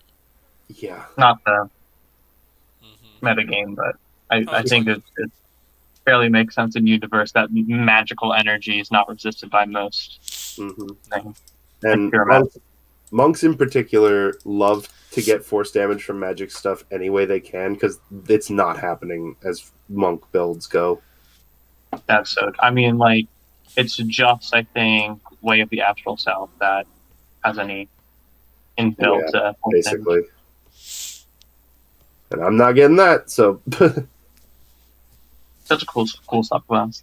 Will there Alright, be anything cool then. else? I'm all set. Well then, I will continue my very needed cat nap. And hopefully see you all fine folks at some point in the future. She will wander off and curl up and almost instantly go back to sleep, beginning to purr.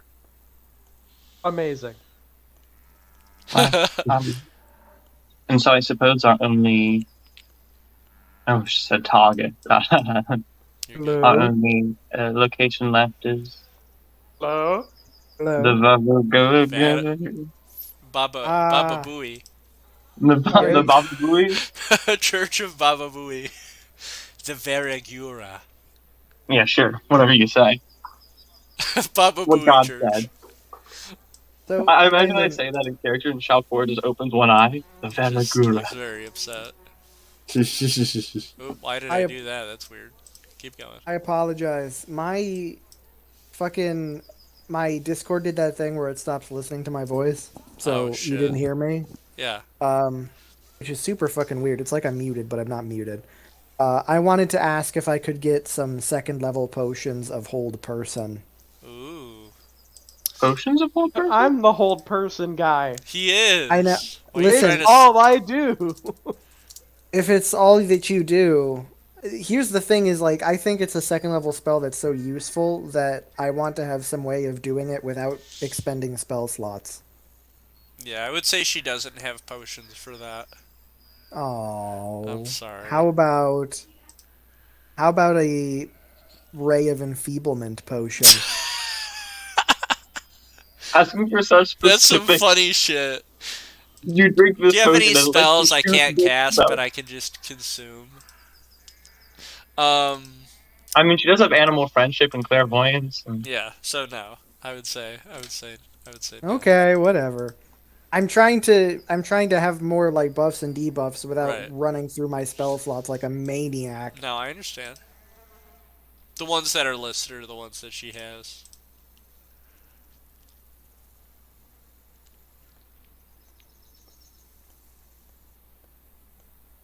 Okay, I don't care about that. Okay, continue. Okay. So do you guys head out or what do you do? I think we're all set. Okay. Yeah, I think we're good to go to the Veragura. Okay. So I think here we will take our break as we step forward upon the precipice of this temple. Um, Also, just like a simple cobblestone church, long with a sort of golden bell atop its roof. Um, we've got stained glass windows and sort of like one of those circular stained glass windows that's shaped like a wheel, kind of atop of it, and sort of ivy covered stone cracked staircases leading up to its large, heavy wooden double doors. And we can hear the murmuring of prayer coming from within and see the flickering of candles.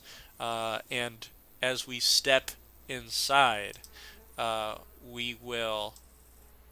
I'll let you guys know the description of what we see as we enter when we come back. Okay. So, we all find our way into this quaint temple here, made of cobblestone, and we do see that the floor is sort of more elegant tile, though it is sort of cracked and torn away. Obviously, this is a temple that's been here for a while. It's not very well maintained. It's just sort of a temple of a bygone era that has been sort of repurposed to serve the needs that it does now. We can see that there are four large statues of figures here. They're covered in ivy and foliage. We can't really see their likeness from this distance here. But what we can see are three villagers. There are two humans. Both of the human females are women. One of them seems to be entering sort of elderliness. So, sort of in their late 60s with sort of gray, fraying hair. And the other one seems to be in their early 30s with sort of dirty blonde hair. Both just same sort of look. They've got patched up, cloth, dresses on. And this human here, excuse me, not this human. This is a Leonin, very muscular, looks like tends to the fields or something, just sort of got matted fur, probably middle-aged, and also is wearing the same sort of vestments with like a little rope belt that's sort of tied together. In the corner, we can see Emerald Herald Strowen in her green cloak with her white dress below it and her red hair. And she is sort of just standing by, watching and listening to this sermon. As this older, balding human in a big black robe with a symbol of a sort of circling snake is printed in front of his cloak here. And he's just sort of preaching to these villagers when he notices you all enter the Veragura. And you can see that he's got his arms up, sort of, doing his semantics to make things more interesting to get their attention. And as he sees you, though, you see he immediately stops mid-sentence, pauses, and you see a faint smile quiver on his face, his eyes crinkling a bit. And he says to the villagers here, "Excuse me 1 second, kind folks of Majula, but I have something to tend to. Continue your prayers. We will speak on the teachings of Velka when we reconvene." And he will sort of just shimmy on over with his hunchback and begin walking towards you. Ooh, a shimmy.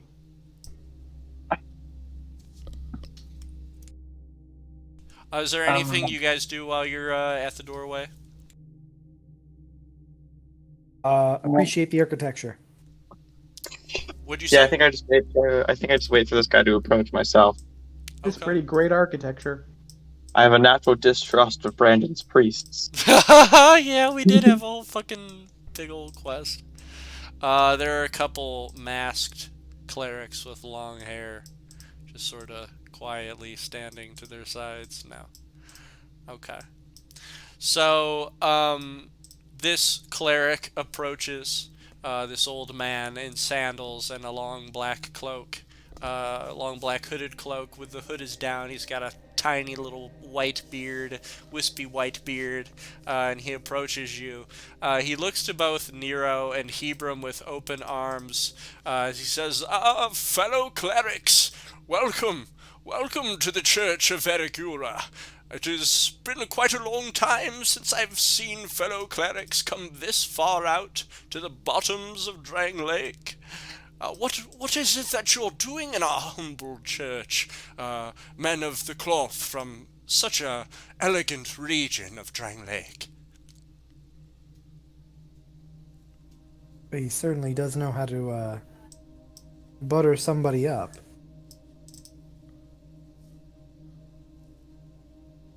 Do you say that out loud and that's it? Like, Well, if Hebron kind of is like mostly silent, and I guess Nero would probably have talked if he was here, but alas, I'll step forward and I'll say, I think you'll find we less traveled here from distances and more appeared in the area. Our circumstances are unusual, and I wish not to burden you with the long story, nor do we really have. It's a lot to explain. Of course, no need to explain, I understand. Adventurers hail from all regions around here. It's everybody has their own story, of course. Well, if you're here to see Emerald Strowen, which I'm assuming you are, she is in the corner, and you can speak to her. In the meantime, I will continue my teachings of Velka today. A little bit of a history of this church. This is a place of religious neutrality. There are plenty of gods that are worshipped here, as long as they have no ill intents, and if you have a god of your own you wish to speak to, many rituals have been in place, so that speaking to that god is more easily obtained.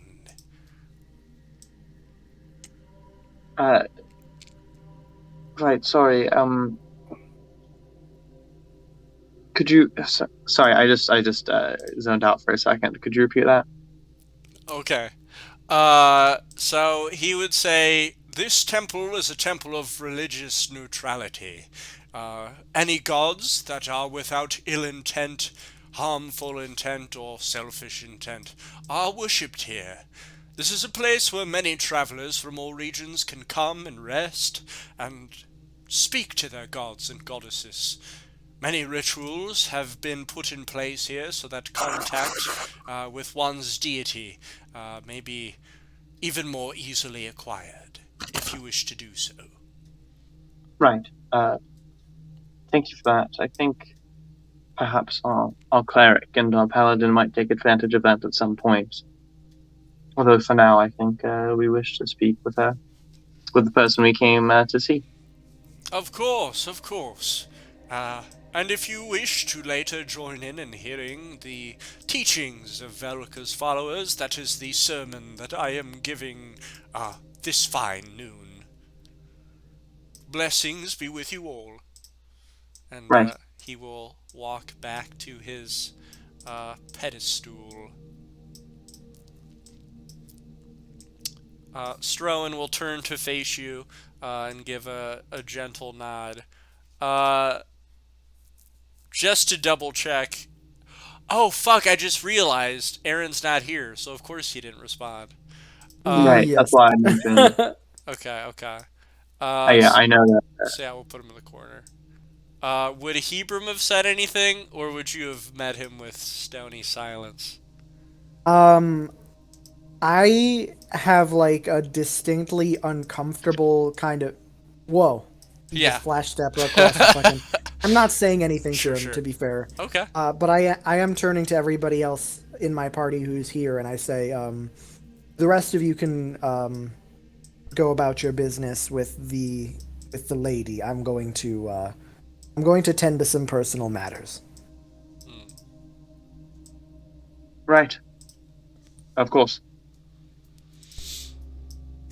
And rather than follow them to wherever she is, I'm going to post myself up in one of these nice little Pews. churchy seats. Yeah, the pews. Churchy seats. Churchy seats. Yeah, You know what they call them? They're Churchy simple seats? wooden planks. You can tell that whatever simple carpenter in the town put them together, that these were not the original seats here. They're definitely newer looking. Just I'm a sort of good cobbled cleric, I together. swear. Okay. All right. Strowen with folded arms and green cloak wrapped around her. She patiently awaits your arrival as she stands in the corner of the church meekly. Right.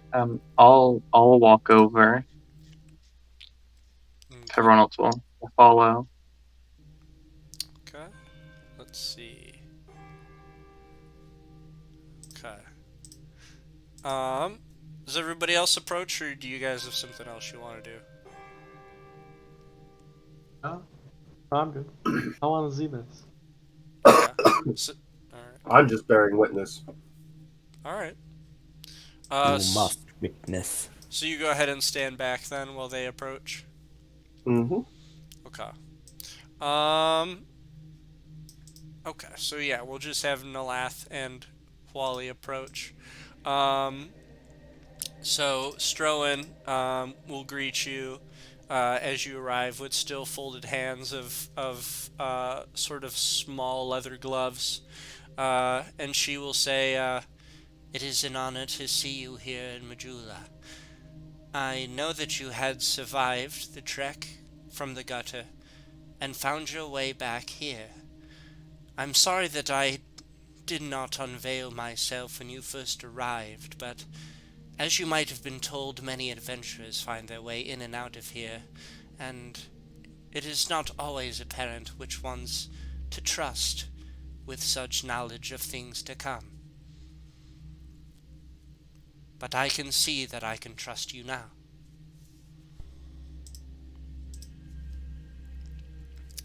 Right.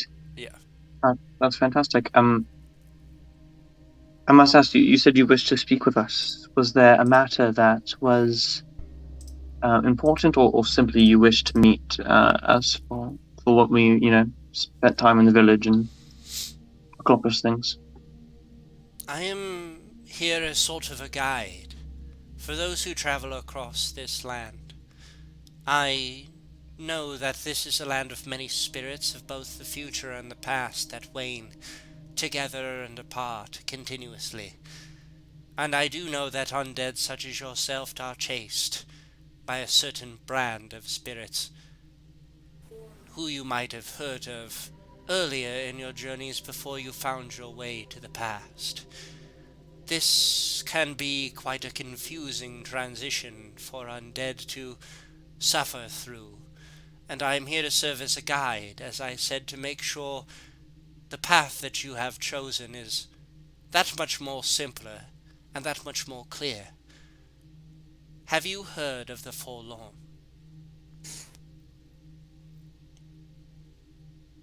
I've heard the name, but I forget what it means. And you, Locust?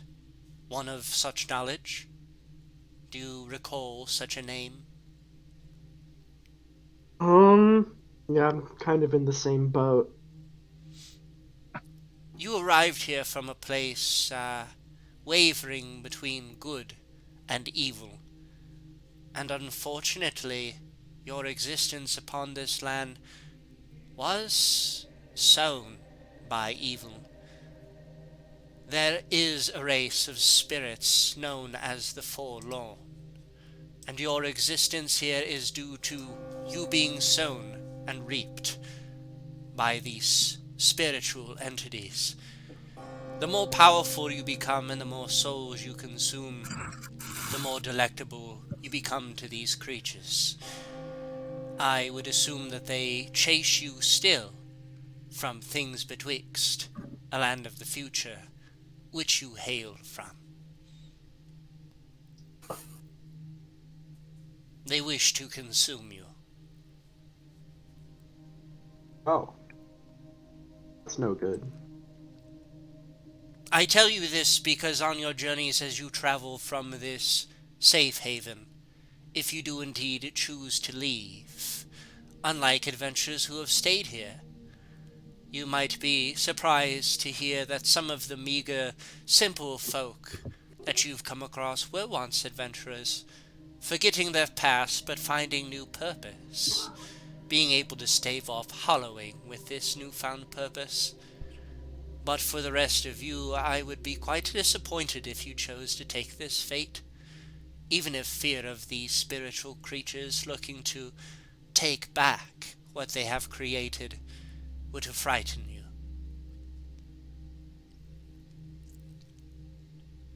Right.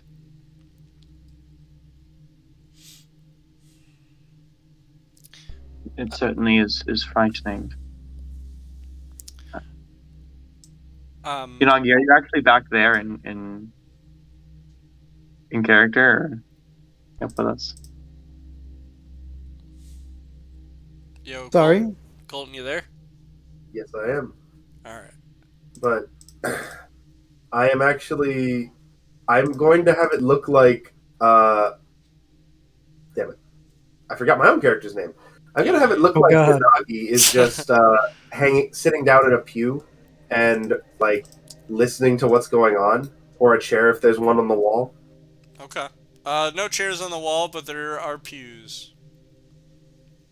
Then he's just going to sit in a pew, and he's going to look like he's basically praying, hanging off of his spear with his head resting down. Okay. Cool. Hmm. So, Strowen will say, besides, this lingering threat of the Forlorn, she will say, you acquiring one of the four great souls of these lands will serve as a beacon to them. It is a great and mighty soul you have collected, giving you a further good chance to find your way to Drangleic Castle, but it is a heavy burden to bear, as well as a dangerous one. There is quite a many creatures who would be able to scent you out, knowing that you have this great soul upon you. Protect it. Right. He's forlorn in strength. Are they equivalent, greater, less, half as? Not giving me hard numbers. In comparison to the rot and the dark souls that we're to defeat. How frightened should we be of them? Because we've encountered a great many enemies, and I do not believe a number of extra hunting us. It is a worry, of course. We will stay vigilant, but now that we're warned of it, it's not too great of a concern. How powerful are they? These Forlorn are experts in dispatching the undead. It is truly the only adversary of theirs, the only ones they hunt down. They are spirits, and spirits alone, worshippers and followers of the Dark Pilgrims. There is quite a long history to the different beings and followers, worshippers of this place, but only these ones should you fear the most, for as I have said, you will attract them with the great soul you have consumed, and you will attract even more with the more that you find. Right. Okay. It is merely a warning. All right. Well, thank you for that. Have you any other advice of where we should go next? We were planning to head to the Forest of Fallen Giants. What is it that you're looking for, Undead? Still very strange people using that term to refer to me. I do feel quite alive, but I suppose it's accurate. You indeed are not. We were told by a mysterious force to go out in search of suffering, was it? There is plenty of that to be found in this land. Phrase was to seek misery. Sounds like the words of Vendrick's brother. I heard he was dead for quite a long time, but perhaps his spirit persists. Perhaps. We are seeking out the other remaining great souls to absorb and to perhaps bring to Drangleic Castle and free this land.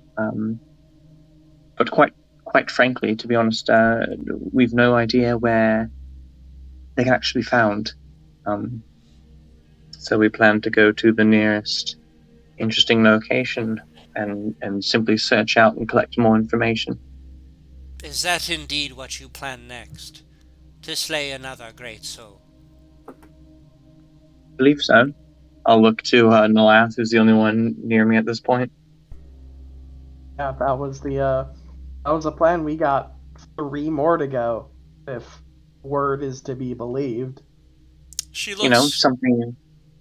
as you guys say yes to her question, she looks slightly disappointed, and sort of shies her face away from all of you quietly, and you do notice this.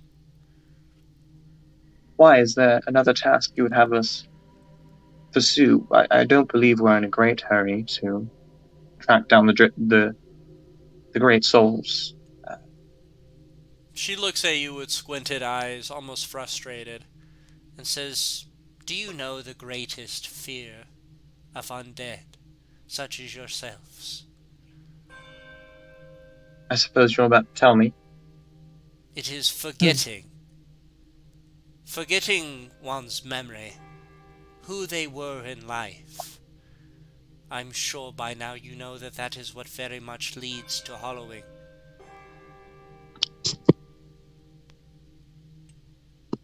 Yes, I don't think that us pursuing the great souls is forgetting who we were in life. I think it just means that we've,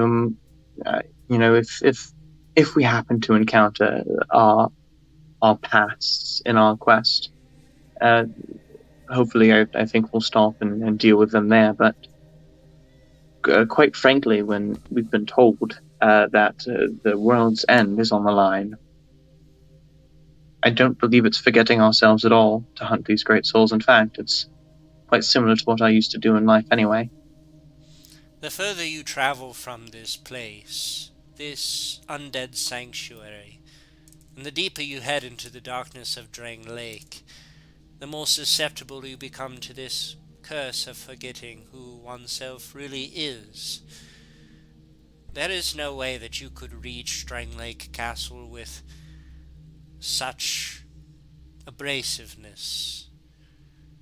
I know that there upon each one of your hearts, since you had been raised, is a certain importance to each and every one of you.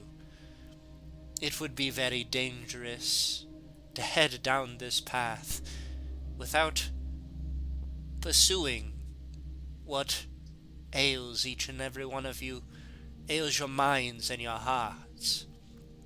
Perhaps it would be good of you to, on your journey towards this next great soul, take some time to further unveil and head towards what it is that ails your heart and mind, what it is that was part of your past that made you such spirits of unanswered history. There must be something. Or perhaps we should simply make a new history. This is true enough.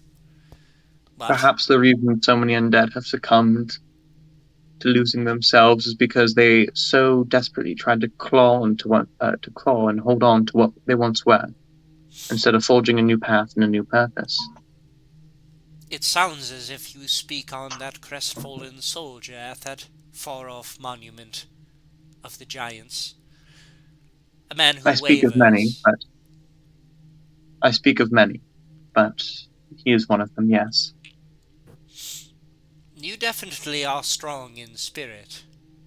If this fear of losing oneself is not one that concerns you, and you truly believe that it is the fate of who you are now to seek out these souls and forego pursuing your pasts. But, as I have said, it is quite dangerous to do so. But if you are strong of will and strong of heart, perhaps you will not go hollow in this way. Yes, well, I there suppose are only time will tell. far worse things to lose than one's past. Yes. Indeed. Just as Solden has, perhaps a fear of losing one's future, or perhaps losing one's future through fear, is something far greater to fear. Indeed. I thank you for your advice, Strowen. Especially the bits about the Forlorn. I think that keeping a sharp eye out for them will hopefully ensure that we don't succumb to them in a surprise attack. I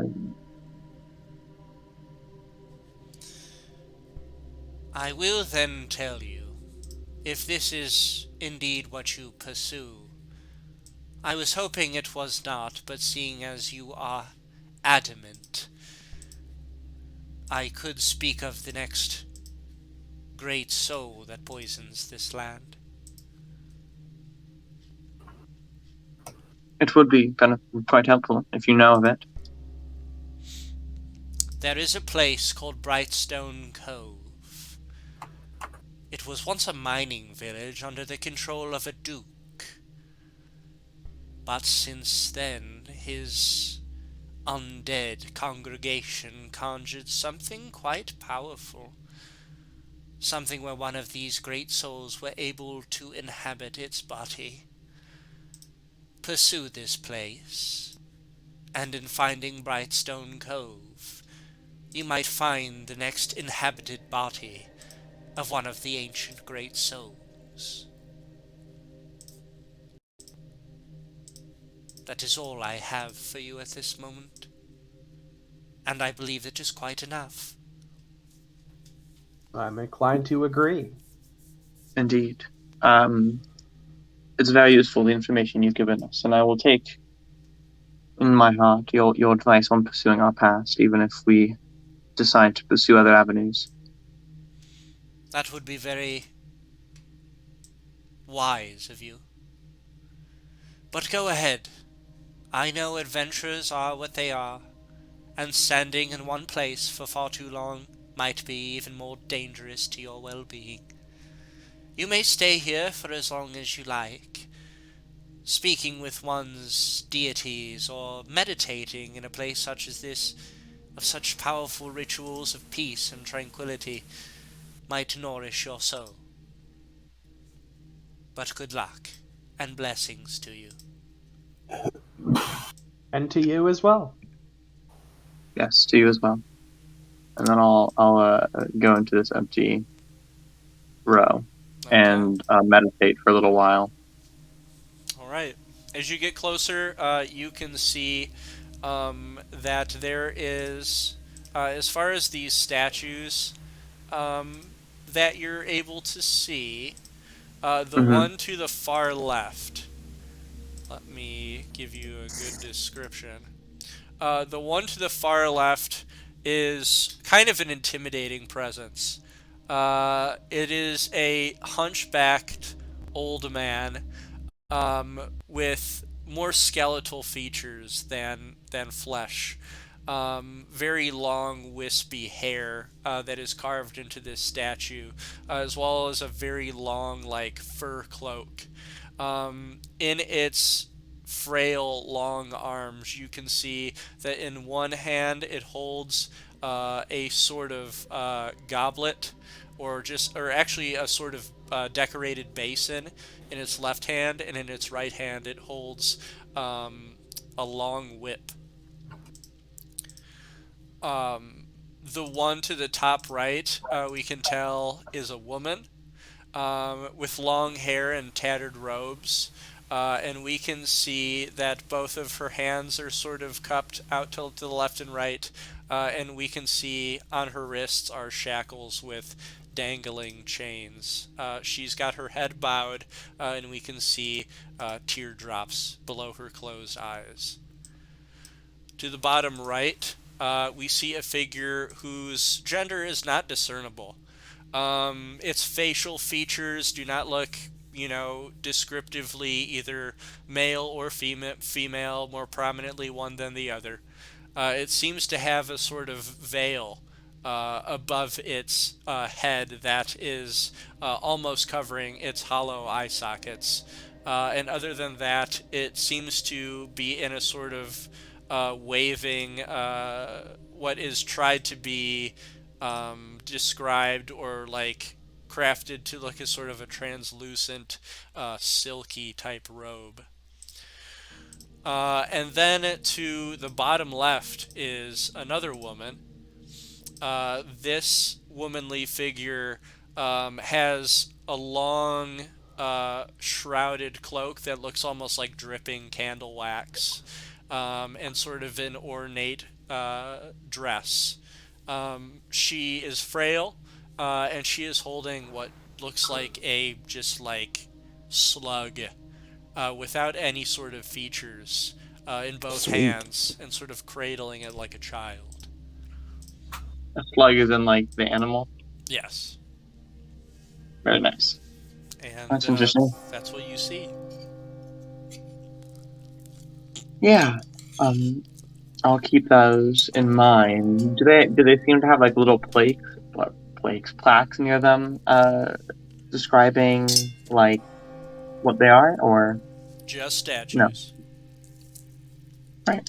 Very I'll just meditate ambiguous. then. Keep them in mind. Alright. Go ahead and roll a D100 for me for those of you who meditate here. Woohoo! We will say that Nero can as well, so that he doesn't miss out on it. Okay. I don't know if you want to call what he's doing meditating, because he actually just went over and fell asleep. Okay, that's fine. Yeah, that would count.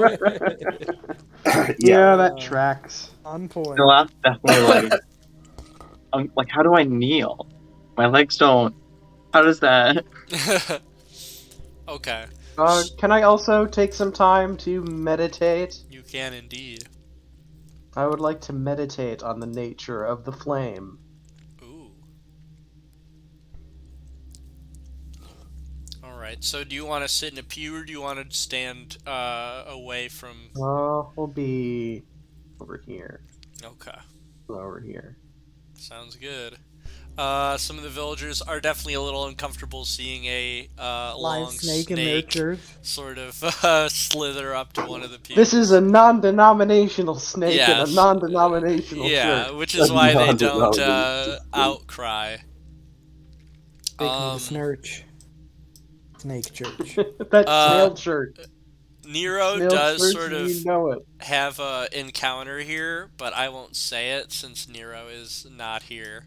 While you Right. guys do stuff, I think Nero will continue meditating in the church, considering he's having sort of a spiritual moment. And you can see him sort of whispering, speaking to something. But don't interrupt him, because he's in meditation. Nice. Yeah, it's like tapping on the glass of fish tank.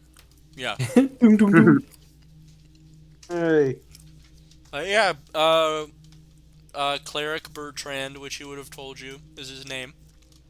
He continues preaching to the villagers as their time of prayer is over, and sort of is just jibber jabbering about religious jargon, whatever. You got there. Gorgon. Religious Gorgon. Religious Grogu. Dude, now I want to make a Gorgon cleric that turns non-believers into stone. Alright, so we have these strange deities covered in ivy and moss. We have Bertrand preaching. We got some information from Strowen about the next Great Souls location. And, what else was I going to say? Oh, as well as an undead hunting coven of spirits known as the Forlorn.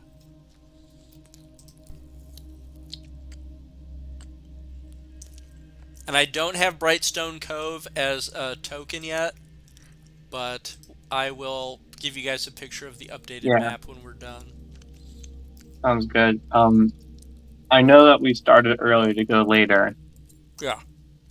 But Nero isn't here, so I'm wondering. If you want I don't know. Do we want to? Yeah, because I kind of just feel like isn't this a church to Kaitha, and that's like his whole.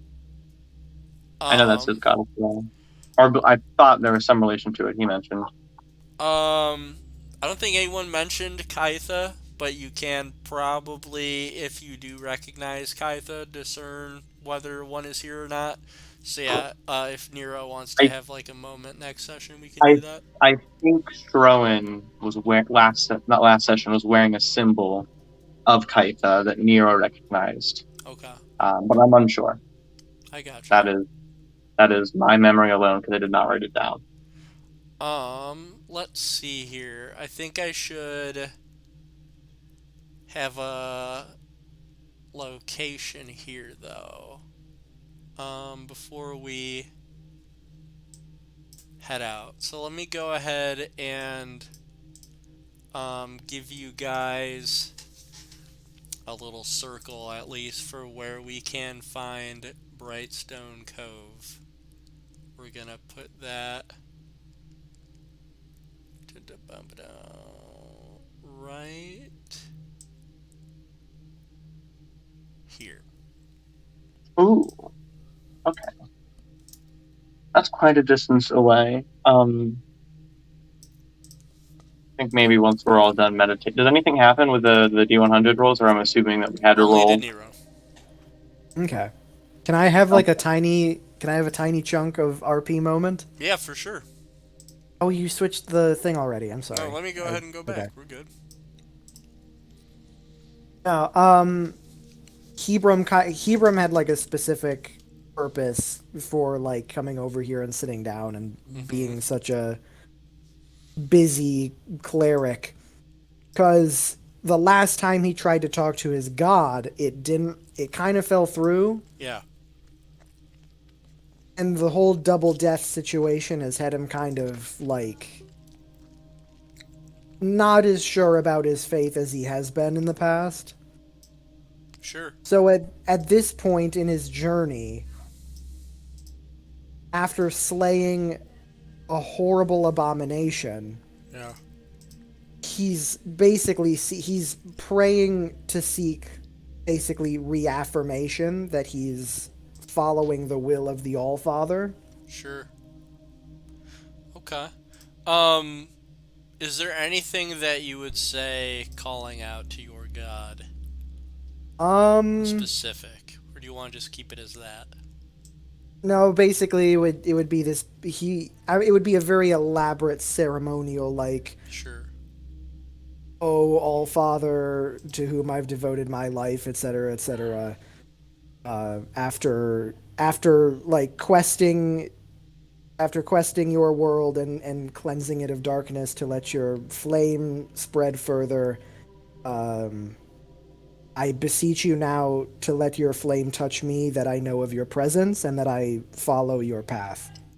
How's that? That sounds perfect. So praying in this way, you would immediately feel a slight gust of wind as some of the sort of browned and dead leaves around you that have been blown in from this temple sort of gather at your feet, and you notice this sudden change happen after finishing your prayer. And you'd feel like a slight warm hum upon your parson as you feel this presence upon you. And for the first time in a while, you do hear the voice of All-Father Lloyd as he calls out to you with a strong echo of warmth and says, "Hebron, what you have done here in this world I look down upon with great admiration and pride. Unfortunately, the presence of that awful being which needs to be slain had blocked me out from your vision and your hearing. I specifically look down upon you, seeing that you had dispatched of that rodent who attempted to so pitifully get you on your better side and spare it. But you knowing that you are in Archdrake, that such sparing is only worthy of those who are not so amongst the dark. Continue pursuing these great, disgusting beings, slaying them in my name, and when the time is right, find yourself upon the precipice of the Temple of the Blue Sentinels and retrieve our holy book, and only then will you be seen as truly great in my name." And the wind disperses, the leaves settle, and this warm, humming presence leaves your body.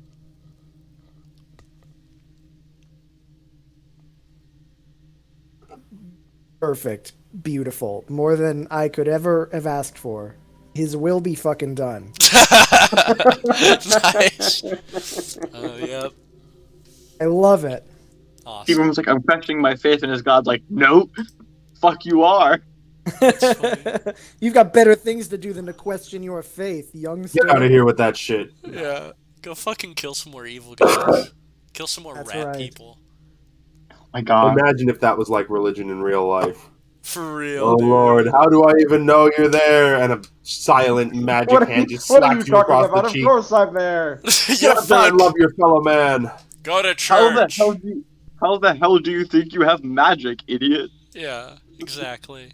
Basically. Well, I know where my magic comes from, but it's also like, you know, it's more than that. Like, you know, Yeah. Yeah. I'm literally a lifelong, like, devoted warrior of the church. Yeah. So it definitely it's very important that I have that certainty. Keeping up a good rapper. Exactly. We will also, when we return, and we've got 10 minutes, so I do want to sort of have time for planning next session.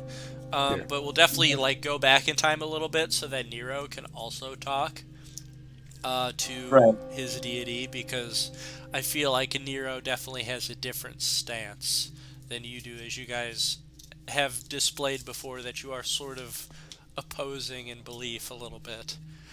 Um, but with this Yeah. moment here of you guys talking to Strowen, being welcomed by Bertrand and seeing the different deities that are present here, being able to meditate and feel a little bit more comfortable in the church of Majula here, the Verigura. What is it that is there any other place we wanted to head to, or were we now planning to pack up? I think maybe packing up, then Okay. heading out to the Forest of Fallen Giants. But then on the way, I kind of wanted to talk to Sultan one last time. Ooh, okay, cool. That'd be cool. Who Yeah, is that's who definitely is on the that way out. again? The That crestfallen. is Yeah, the the very crestfallen. sad Okay, guy I couldn't who has remember the if it same was the backstory leaning as with the us. sword or the Oh, crestfallen that's guy. Arteos. Arteus, okay. Salden is the guy who's just sort of being sad and sitting Yeah, at this he's the monument. poetry guy. Yeah, Yeah. And he's the poetry. I know him. he was also in the same place as us and got out, right? Mm-hmm. But then he like failed the quest and just kind of like gave up. Yeah, he believes So that it is all for naught, and we might as well just enjoy what time we have left. yeah, and he's not doing that either. No, he's not.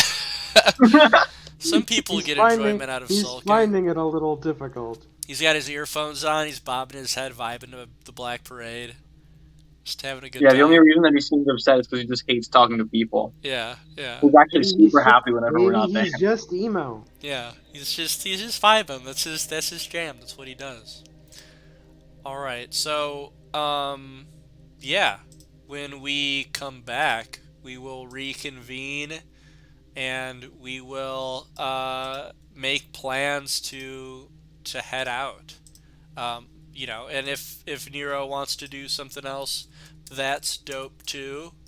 But yeah, is there any sort of parting things you guys want to sort of talk about as far as plans for next session? Well, we got 9 minutes left, or are we good? I think we can. I want to talk a little bit out of character about less plans for next session, more overarching stuff. Yeah. And I guess we can talk about in character once the here, but I just kind of want to get Yeah, my let's thoughts going. sort of get things out so that we know what we're doing, because I think right now things are a little tangled up. Because there's a lot going on. Did anybody wake up Yanagi? I Because I woke up from sleep at the beginning of next We session. just I No, don't leave it think out. I we're not won't. waking up Yanagi. Oh my god, we forgot Yanagi. He wakes up like a day later and it's nighttime and everyone's gone. And, what'd I miss? Oh shit, they must have thought I was He dead wakes again. up with just like a janitor sweeping up the dirt, and everyone else is gone, and all the lights are off. Yeah, God. Bertrand seconds as the janitor, and he's just got a broom and he's sweeping around. Yeah. Hey, we're locking up soon. By the way, I'm so glad I forget when. Really quick, this is not Yeah. what I said I was about to do, but the little drawing you did of Nalath and Hebron. Yeah. I'm while very ago. glad to have that image of Nalath in my head whenever I talk to his character, and not the one posted in player Oh, races, yeah, bro. That shit's scary. which is The majority of them will look like that, I will say. When you come At across least- more.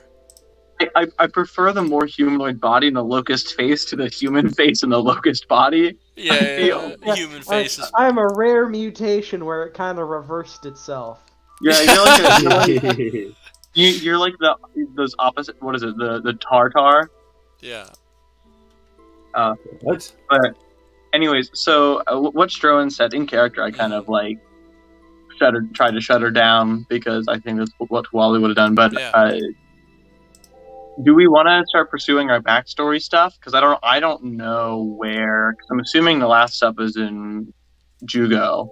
But yeah, you guys, like, and this isn't like me trying to push you or towards anything at all, but I, do have to remind myself a paragraph for each of you on your, on what it is that happened in your past and all that stuff. So that's Yeah. definitely something I'm prepared to help you guys Because out with. just seeing how far away the next the next great soul is on the map Yeah. makes me feel like it would probably be foolish to beeline straight there and be like, all right, next boss time. So I don't know where your characters are from. I'm pretty sure Hebron is Lindell aesthetic, and Yes. Nalas Yeah. is from Hugo. I think based on interactions with him, oh my god, Yanagi is from the Eastern Lands, and I'm Easter Island. far north as well. It's very close to each other. I don't know Each where. of these squares are 5 miles, by the way. Okay. And I don't. Oh, that's actually not bad. Yeah, it's not bad at all. It's a pretty small place. Yeah, and I don't know where Nero is from, and in character I wouldn't know either. I think he do we said- want to take?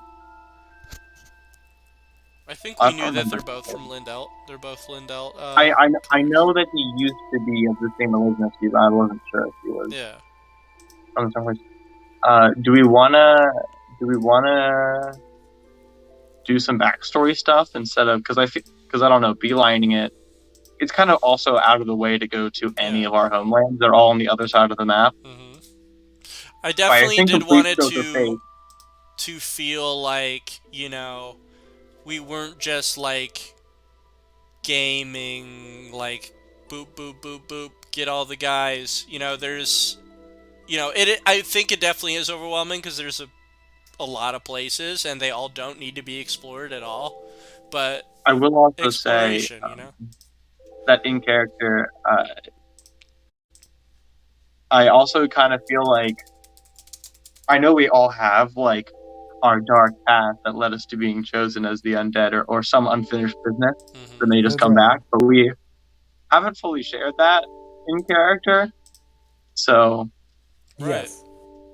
I feel like in character it just makes sense to start heading to like the next mission that we know we all have, but I don't know if we wanted to like, and also all of our homelands are farther away than the next. They're pretty much all on the corners of the earth. Yeah, so I don't know if we want to. I mean, maybe we could hit the eastern land up before the cove. I just don't feel like in character there's any reason for us to go anywhere else. But do you guys have like? As long as things? you guys don't, I just want to make sure. The big thing was when I started DMing, I didn't really pay much attention to like player backstory because me as a player, I just like doing the quest shit. But I started to realize that it is really important for players to like develop their own person. So like it's there, if you guys want to develop your own shit and your backstory and pursue it, like No, I totally all definitely about want it. to at some point. I just feel like I don't know. It's far away, all the places, and I know that we could have chosen like Volgan or I think Lanfear too for where we started.